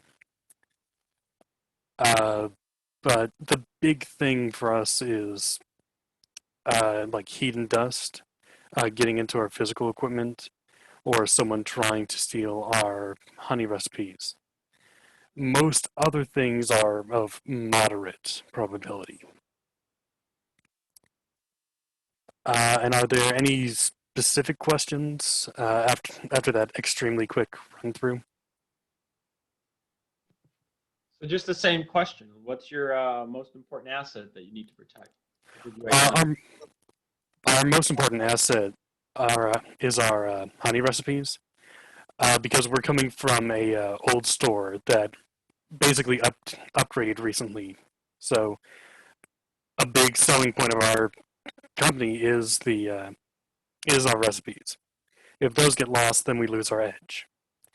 After that would be like our sales data, which helps us figure out like what is selling, what needs to get changed. Okay, so you're a basic e-commerce type of a thing, and so you're protecting the the data of sales and intellectual property, basically. Yeah. Okay. All right. Yeah. Guys, any questions for this group on part A, RCM? Doesn't sound like it. All right. So part B then. All right. I am going to. Same group. Yep. Same group. I'll take over for part B. Go ahead. All right. There you go. Let's see here. Where is that PowerPoint? There it is. All right, is this my screen or? See it all right? I'm showing the PowerPoint. Yeah, we're good. Okay. So for our research part of it, we decided to do a honeypot. And a honeypot is just a vulnerable dummy or a system that sits on the network that is meant to be there to attract other malicious users that don't know what it is. So anybody from sales or management, they have no reason to ever connect to this computer. So if somebody does connect to the computer, we know there's a problem if it wasn't explicitly done by IT. Does it receive traffic? Not normally, only under malicious circumstances or if IT needed to access it for some reason. It shouldn't really ever send traffic unless IT wants to pull something from it, but it would never send its own data voluntarily. And we can assume that pretty much anybody that connects to a honeypot is either malicious or a part of IT, and it would be a scheduled visit. This is the topology of our network. Starting from the outside, we have a remote user that's able to connect to our web or our website, so a client could also connect to that. And then we make our way to the router, which we have our honeypot on the other side of that router as its own device. And then we move to the internal server, which is where we're able to see all of our different groups or roles inside of the company. Like for management, we have a couple users in there, IT, a few interns in there that are able to manage the network. And then this is the beekeepers. So if they ever need to add any logs to the server or manage inventory or something like that. And then sales is also able to kind of monitor some of those shared interests, like trying to see how much inventory we have, how much we can push, what we can sell, what's new, what's our catalog of SKUs. Our approach was if anybody was able to, or if anybody got inside of our network and tried to scan the whole network and scan that computer, the honeypot would then detect that that IP got scanned or its own IP got scanned, and it would add it to a sticky list. So we're not constantly recording all traffic on the network. We're only recording traffic that gets sent to it, and then it gets added to a list that IT can then look at for a predetermined amount of time or whatever they feel is necessary to see if anything else is moving on throughout the network and see if that IP is showing up anywhere else. Tracked information is put into a PCAP file on the honeypot, so it can be then sorted and organized by any specific IP or any new IPs just to be later detected anywhere on the network. And then if it's detected again, it will have a similar notification letting you know that it's coming back or that there has been a new circumstance. And I think that's it for our research part. Any questions? Are you guys going to demo something? We are. Yeah. Yeah, go ahead. We'll wait for the demo and then ask. Sure thing. So I will be doing the demo. Just gotta stop sharing your screen. Pause share or stop share. There we go. Stop share. Okay. So then I will do this. Okay. Oh, wait. Is it sharing? Yeah. We just Okay. see Oh, VMware. yep. I got it. Okay. So what we're going to do is I have the honeypot here, and right now it's running the program we wrote. And it's just scanning the network and waiting. And right now nothing's happening, so it's not recording anything. On this, we have a router, and then we have the honeypot and the internal, the actual internal network, and then we have our user here. And the user's on one side of the router, and the internal network's on the other. So like it has two IPs and all that fun stuff. So if I were to like just go on the store's website, visit around, and then go back to the honeypot, we're still not doing anything bad because no one cares. Now, if I were to do an nmap, I can just do it like this. So if I do an nmap of the router, oh, I gotta do -p. Well, that should be fine. And now we are getting tracked because we did something that is seen as bad because the Nmap hit the honeypot as well. It hit everything because the honeypot has some open ports like the telnet and stuff. So now, now like anything we do is going to be tracked on by the honeypot. So I could like go visit the website now, and it'll be tracked. And what we can do to get what the honeypot, the PCAP file, is I can quit doing this, and then I can run Python and host a server. And then if I go to here, oh, I'm all right. So I'm already SSH'd as project, like one of the IT users. So I can do a wget of the log, and then exit. It's a little roundabout, but whatever. So then I can do another SSH to get the log file, and now it's on our local machine. So right here we have log.pcap. So that's right here now. And then if I open it, now we can see that here's the echo request sent by the Nmap, they were ICMPs. And then here is the traffic after. And then if you notice, the traffic I did before didn't appear because it doesn't care about that. But the Nmap after, or the network traffic I did after on the website did come on because it was tracked. Are there any questions? Yeah, so I have two questions. So one is, can you just describe you wrote the code, right? Yeah. D.py, so describe it a little bit. And then also, how do you make the honeypot enticing for an attacker to go there? The right? honeypot, and like you can really do whatever. For us, we kind of kept it a little simple just so there's not too much on a VM. But I mean, really, like you do this with like a Raspberry Pi, and then you have like a bunch of stuff running on it. This has Telnet, and then it's got another port on there that I opened. So like, if my keyboard doesn't mess up, so if I do a full, I can't do it right now, but if I do a full network scan of the honeypot, there are some other ports open that are lower numbers, and they're very suspicious, so someone would be attracted to those. So if anyone hit one of the honeypot's ports, it would get sent over to this program that we wrote, and it's a little script in Python. And what it does is it opens up the PCAP file, and it creates an array, more like a list. And it's just scanning the network.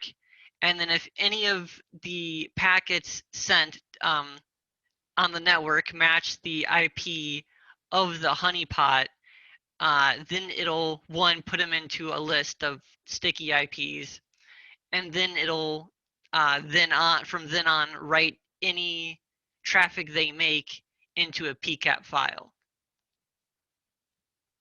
which can be taken and viewed, and then you can see any traffic someone does on the network after they've already visited the site, or after they've already visited the honeypot. Because chances are, if they're visiting the honeypot, anything else they do is probably also going to be in some way bad. Yeah, so, having good, so I get it. So having a telnet open, right, probably on a honeypot makes it enticing or right. And I should also say, even though it has telnet open, the honeypot really can't do much on it.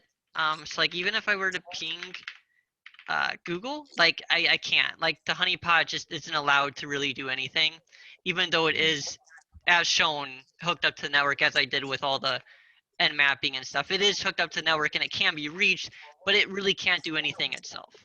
So if someone does happen to get the honeypot somehow, they can't do anything. Yeah, that's a good point, actually. All right, great job. Are there any questions for this group, guys? No questions. All right, excellent job. All right. So how many groups do we still have left? Really quick. Can you all see this? Hello? Am I being heard? We see it. We hear you. Okay. Thank you. So we have our risk analysis and assessment for a Yamaha showroom. Let's go to the next one. So for the scope of the project, we wanted to determine our objectives, our assets, our risk and threats, and determine the controls that we could take to obviously mitigate these issues, and as well creating our risk and control matrix while showcasing our network layout. So for the objectives, you wanted to provide customers with information about the possible purchases they might make and explain and answer the questions they may have with the motorcycle gear, anything else they would like to purchase, as well as assisting customers with the purchases of the motorcycles and any other requests and concerns that they may have when doing so. For the assets, we have a physical building on site. So we have a lot of physical equipment as far as like networking, computers and phones and etc., as well as the items available for purchase. The data assets, the important things we have are employee data, our customer data, and obviously things over the network and a bunch of account information that we are also liable for. So, John. Some of the risks we may have is malware such as viruses, trojans, worms, and spyware. DDoS is a possibility along with social engineering like phishing and spam. Also, on the off chance a natural disaster could happen, that takes out our network. Next slide. In order to minimize the risks, we can have some controls like firewalls to protect us from malware and other malicious activities, or policies and insurances in order to protect our employees and staff in case a disaster happens. It also wouldn't hurt to have like cameras in order to prevent like theft of expensive hardware that is crucial to our network. Next slide. This is a visual example of our RCM. As you can see, the possibility and severity of potential problems for us, like what's a good example? Like a severity of malware is very high, it's very severe, but a possibility it's fairly low. And you can also see that it will affect the assets such as like data and access to network. And the controls for that would be like policies and updated software. Next slide. Lastly, this is an example on how our network would essentially look like if we actually implemented it. So if we have our servers connected to a private cloud, which will allow users to access it. Then the switches are there to delegate traffic going back and forth, and then the routers to increase the amount of devices that could be connected without greatly affecting our network. And that's about it. All right, so what is again, the same question. What are the main assets that you're trying to protect? I mean, obviously we have our physical equipment, but obviously the relationship between us and the customer is very important. So like all of the data and account information and things like that. And also the relationship with the employees is a huge concern with the important assets. You do have assets on site also, right? Motorcycles? Yeah, it's at the physicals, yeah. So, okay. All right, great job. Guys, do you have any questions for this group? All right, doesn't sound like there's any questions. All right, so can you guys get started with part B of your project, please? Yeah, so I'll actually be presenting that part. So we set up a VPN using the Open VPN protocol. These are just a few screenshots. So it uses a client and a server, and essentially what it does is it allows the server to remotely access, or it allows the client to remotely access the server and any networked files on it. So what you see here right now is installing the Open VPN server on a virtual machine, and it's going to generate a static key that the client will use to remote in. So what this does right here is it allows for incoming requests and actually sets up a new network interface for the machine you're on. You want to make sure UDP port is open. So this is just a couple commands here. You see skipping adding existing rule because I had already done it. So this was a screenshot post. This is on the client side. So this was on a different VM. So you're still going to install OpenVPN, but then you're going to go ahead and transfer the key that was created on the server side using something like SCP to transfer it over. What this does right here is this is on the client side again, and this is establishing the VPN tunnel to the server. At the end, you should see sequence completed, which is the last line there. If you don't see that, that means either it didn't run correctly or it didn't create the tunnel. So right here, we just have a test. I'm pinging one of the network devices on the server side. And then I can demonstrate this for you real quick if you'd like. Yes, please demo.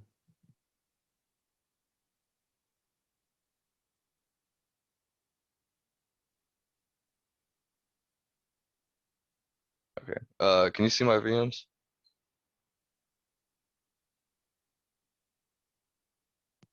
Yes. Yeah, we Oh, can see. sorry.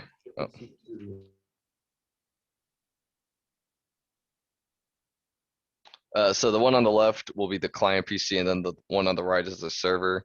So I have the commands already up for you. So on the right, you're going to start the VPN server. What this is right here is it's just running it. And then on the left, I'm going to go ahead and try to connect to it by creating that tunnel.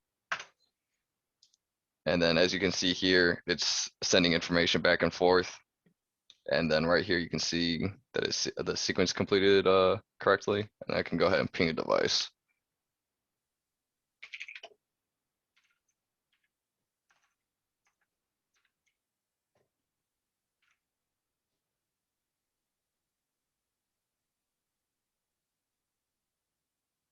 Sorry, I just had to look at the IP address real quick.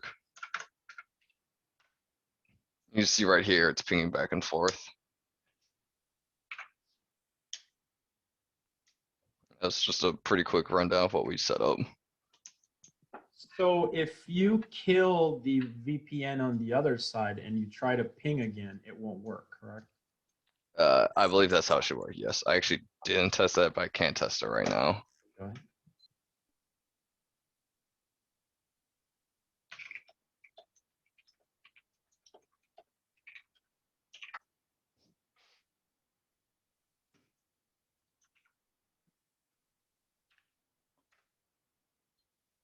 So it's still pinging, but it shouldn't.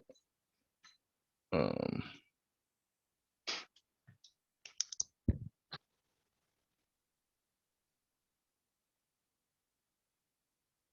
do IF config on that server? Let's see, it should have, yeah, do it config. What are the what are the 17? So this is the VPN interface right here. All right, so 1716, and what's the other one? The other, no, on the server, the it's real. Oh, its real address is 192. Okay, 192, and then scroll down a little. Or was it?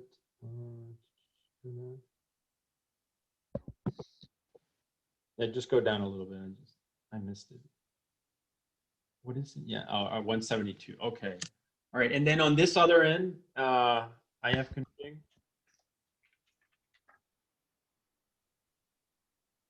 Oh, well, this one has the 170. That's weird. Yeah, and then go up and go 192, 168. So that's probably the issue, that it can access the network from both interfaces. I think it probably works if it had been like behind a like if you had done it behind a firewall kind of thing. So Right. Yeah, it should have worked correctly. I see why. All right, so I think it works. All right, guys, do you have any questions for this group?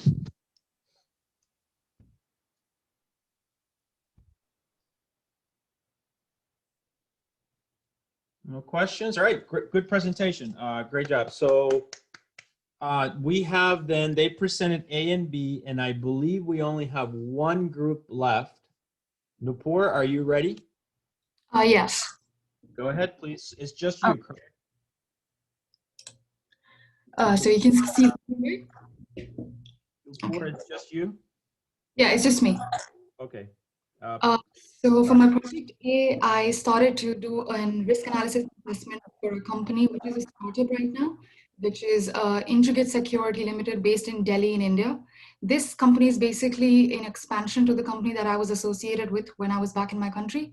So right now, obviously I won't be touching on everything because it's still under deployment, but as far as I can touch on things, I will be describing everything. So basically the business for this company is an AI-enabled threat management SIEM, that is a security event manager, which performs security auditing of the enterprise level data.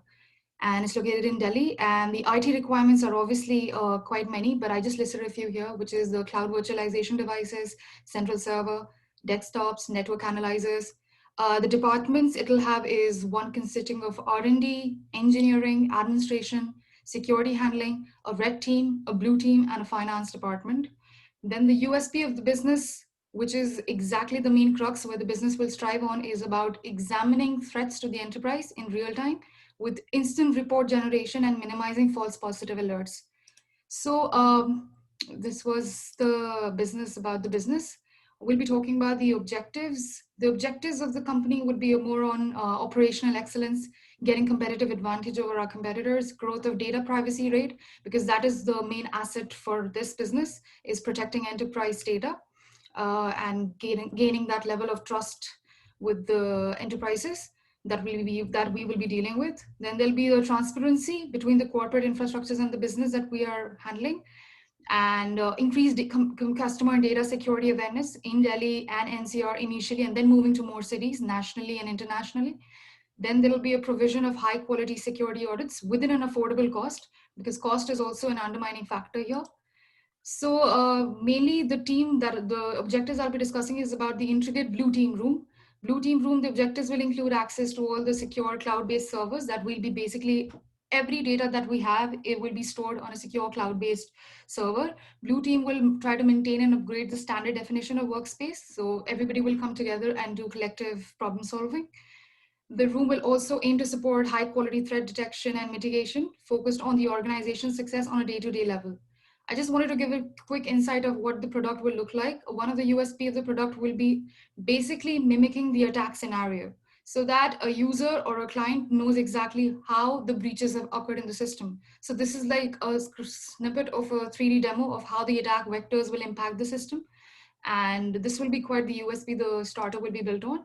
The assets, as we discussed before, would be the location as well, where it'll be located in Delhi. It'll be a secure location and the neighborhood is quite friendly.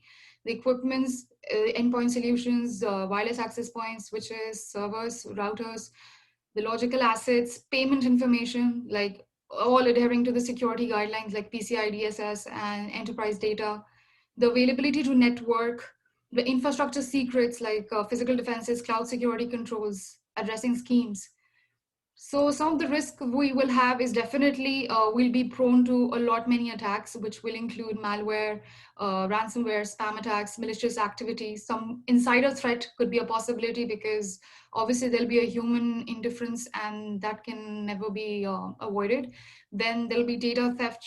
That can be a possible risk. There'll be privilege escalation, DDoS, zero-day vulnerabilities, unauthenticated access to the cloud-based servers, which is also a major risk that can impose on this business. Some of the potential risk is also like social engineering, where there can be an identity theft, phishing, few of the configuration error risk with obviously privilege access and expired hardware or inaccessible cloud because of some server error or because when the server crashes or server goes down. So here is a little RCM that I've made basis on the few threats which are prominent on any business. Some of the threats, in addition to what already is in generic, is the power outage and the electrical mishap, where we are focusing on having a backup offsite facility for the cloud just so that if we have the data is secure with us and the client does not have anything to worry about. Then talking about the controls that we'll have, all the different key locks, continuity and operation controls, like the offsite backup facility, like I mentioned, then the port policies, the ACLs, the physical data centers and the server hardware, where the machines will actually run on, the different updates, and of course, the training. So here's a little snippet of the network diagram that I tried to build. The cloud architecture I couldn't really discuss further on because I couldn't violate the policies of the business guidelines. But here is a brief idea about how the network will look like, where the red team is and the blue team is, the admin, which will be dealing with the basic request. And yeah, that's pretty much it. Any questions? Very interesting. Very interesting. So what's your most important assets that you need to? Yeah, definitely the most the basic asset of this business is all about protecting the enterprise data, the data which we are dealing with the corporations, because they are actually putting on a little trust on us to secure their data. So that will be the data that we will be storing in the cloud is the most important asset that we have to deal with. And the reduction in the false positive alerts, because there have been different companies and different businesses that have done pretty much the same thing, but there have been a lot of cases where they've produced reports and produced things in a very long amount of time. So we aim to provide the services in a short span of time at an affordable and in a very cost-effective manner. So you're doing defense, or is it just monitoring? It's defense with monitoring. Oh, let's say a bank. Yes, or yes, exactly. And they allow you to take their data out of their organization and put it in the cloud? Yeah, they do, because with like the first two companies that we have dealt with on the ground level, they actually gave us to try their archive data, like the data that they had used earlier, and we were quite successful in securing it, and there was no data leakage for as such. And so they actually have to have a proper agreement with us. Like we properly sit down and then we agree with their conditions, and then we come to a conclusion about how the data has to be stored, and if they want to share full data, or if they want to share a part of the data, or if they want to share just something which they really think that they're not capable of, because there are a lot of companies which don't have a proper dedicated IT team. So that is. Yeah, no, I understand. It's just that's definitely your big asset. Your big risk is if you're taking their data out into the cloud. There's a company I mentioned before in the class, Blue Vector. I don't know if you remember that lecture, but take a look at them. I know that what they do is they put an appliance in the site of the company, and they try to keep everything within that organization. So everything is pretty much tailored to specific organizations. You know what I mean? All right. Yeah. So, but yeah, every business has their model. So yeah.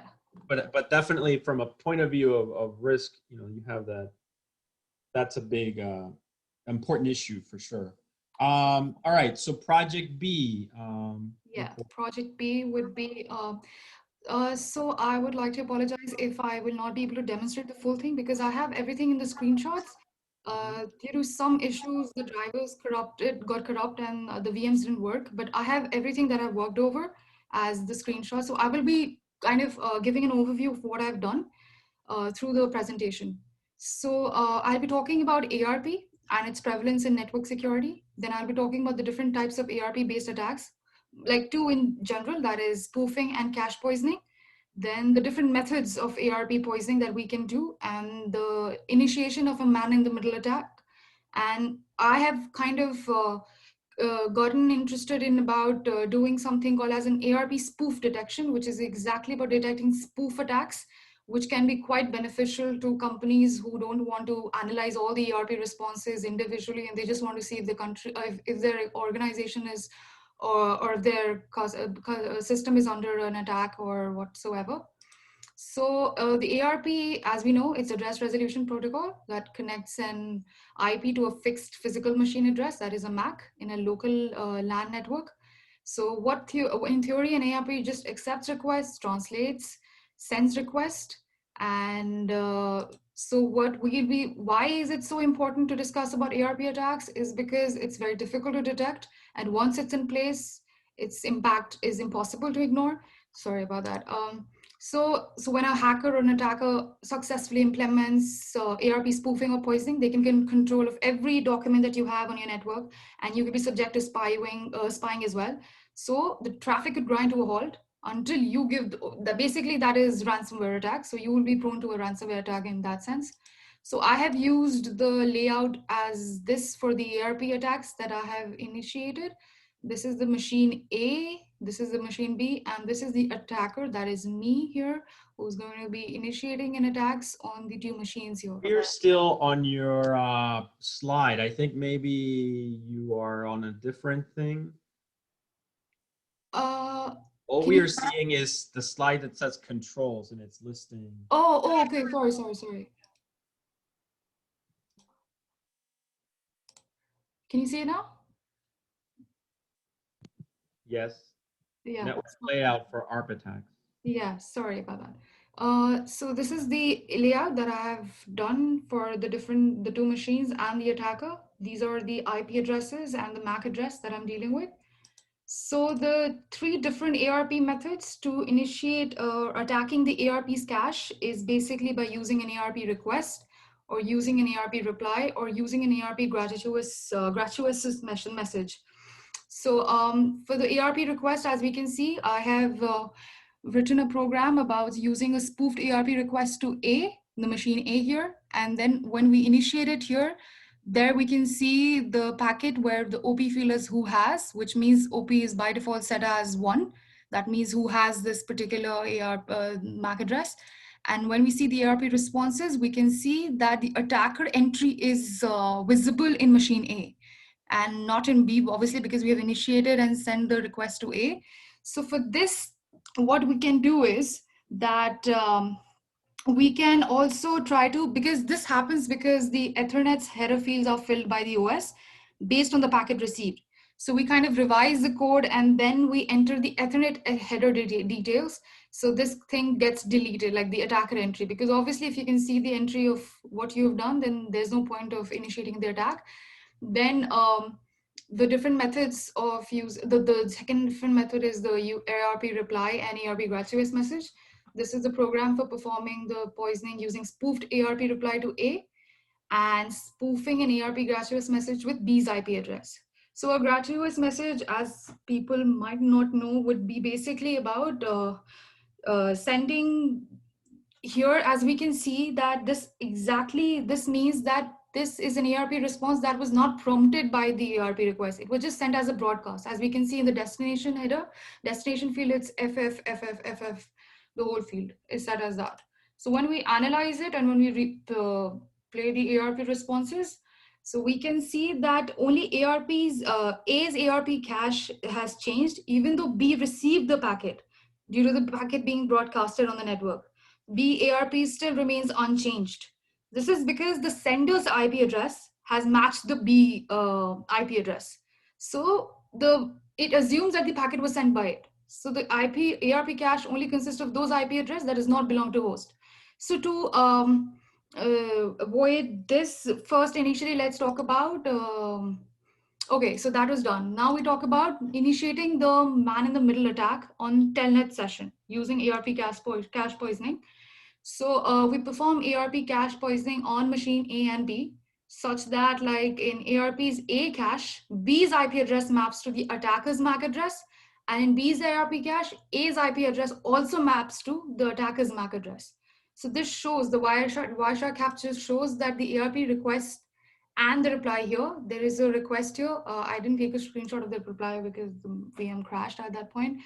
So after that, I tested it. When I tested it and I pinged my machine, like I pinged from A to B, and then I can see the following results when I tested it. This is the result that I'm seeing. This means that initially the ping was, unsuccessful, since there was since there was no echo reply captured. But after some unsuccessful request, there was an ARP request made from A for the B's MAC address. So after that few moment in time, we see that the ping got successful, and then we have this header as it clearly mentions, and this caused all the ping requests to go to M, the attacker.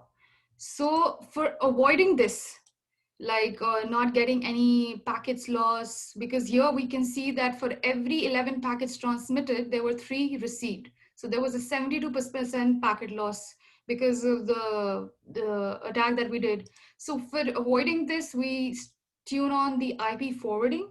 So the forwarding, which is also to determine which path a packet or a datagram can be sent. So the forwarding enables the attacker to forward the packet instead of dropping the packet. So what we see here now as we run, and was we enable the forward as 1 because it's by default, it's enabled, it's as 1, and to disable it so that we can change the contents, we just use this command as forward is equal to 0. And once it sends the packets, we can see that there has been no loss. The 5 packets transmitted is 5 packets received. And as we can see in the Wireshark capture, there has been redirect. The ICMP has been redirected back.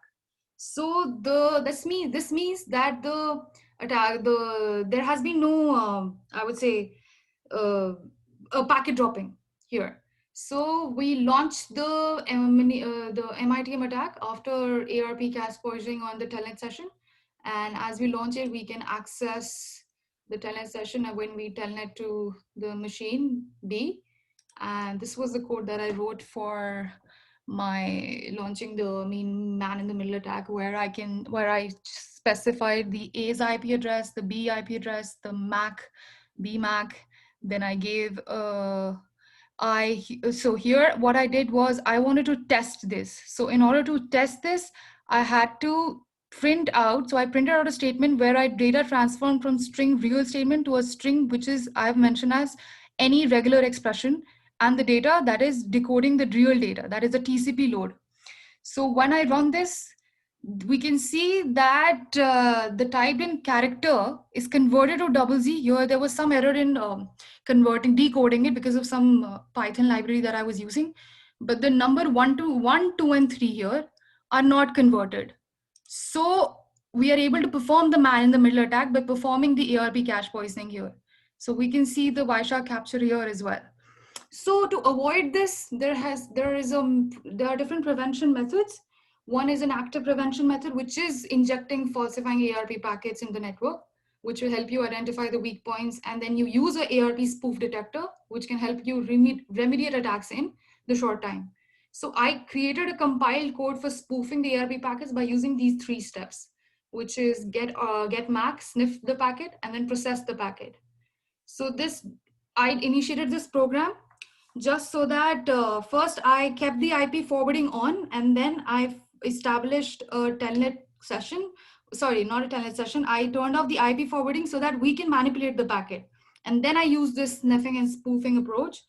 And after compiling this code, the output of the code clearly tells us that here, as I see the packets being sent using the target IP and the target gateway, the spoof detector clearly tells me that I'm under attack, like my own machine VM. So the attacker's VM is here, where I'm initiating an ARP attack, and the client VM, the one who's performing, can similarly see for himself that he is under some sort of an ARP attack here. So he doesn't have to keep a check on the ARP responses or a change in his MAC address. He can just see for himself that there has been an attack that has been done.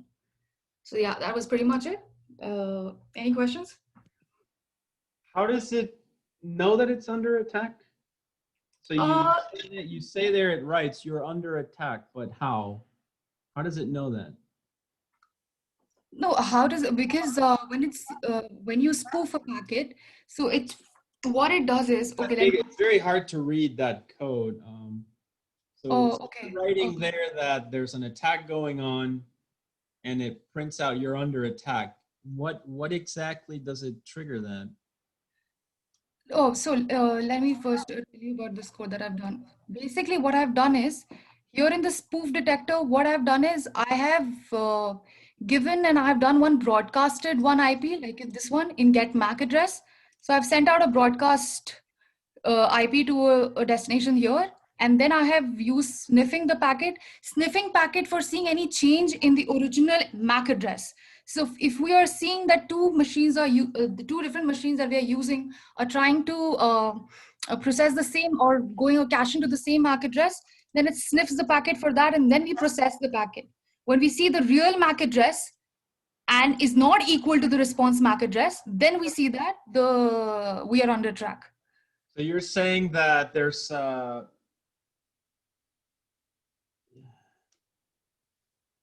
where is the response MAC coming from? So there's the real MAC and the response MAC, right? And that's what triggers the attack. Yes. So you're getting those from. I'm getting the real MAC address from the general MAC address, where I'm giving it from my source, from what I'm calling this function. And for the response MAC, I'm trying to go to the original response that I'm getting from the system. Is this MAC address of that particular packet?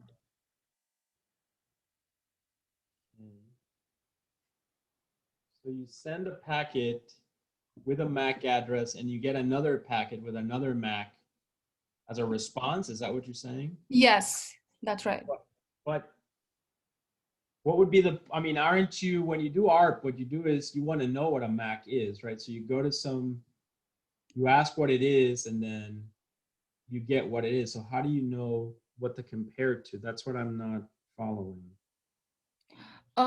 So basically, what I'm trying to do here is that when I'm processing the packets, right? So when I'm trying to process the ERP packets here, and I'm seeing for myself that basically spoofing an ARP reply here, because I've set my OP field as 2. So when I keep this under my try loop, when I'm seeing that real MAC is assigned to given the ARP, the packet where it is originally destined for, that is the source of the packet, and the response MAC is this ARP packet of the current machine that you're using and the MAC address of that, because we've spoofed our ARP reply to the same machine that we are trying to gain access to, or we are attacking on. So I don't know if I'm making this clear, or I don't know. I could have demo. I'm having a hard time, to be honest. So I don't know if anyone else caught it, but so usually maybe ARP, you would just it's a mapping of an IP to a MAC address, right? So you would want to replace that so they go to another machine, right, in the local network. Right.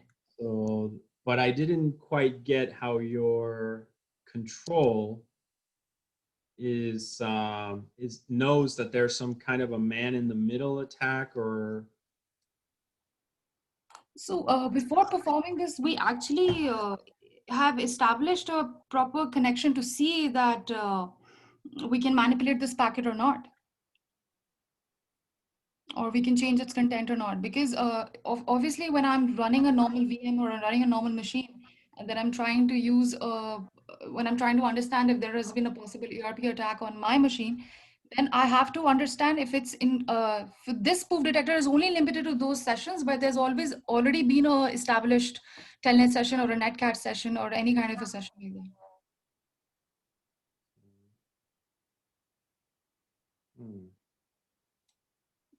Am I getting it? Or... Yeah, sorry, it wasn't very clear to me, to be honest. Maybe with a diagram or something. Yeah, I think so. I'm sorry about that. I'm not even explaining it.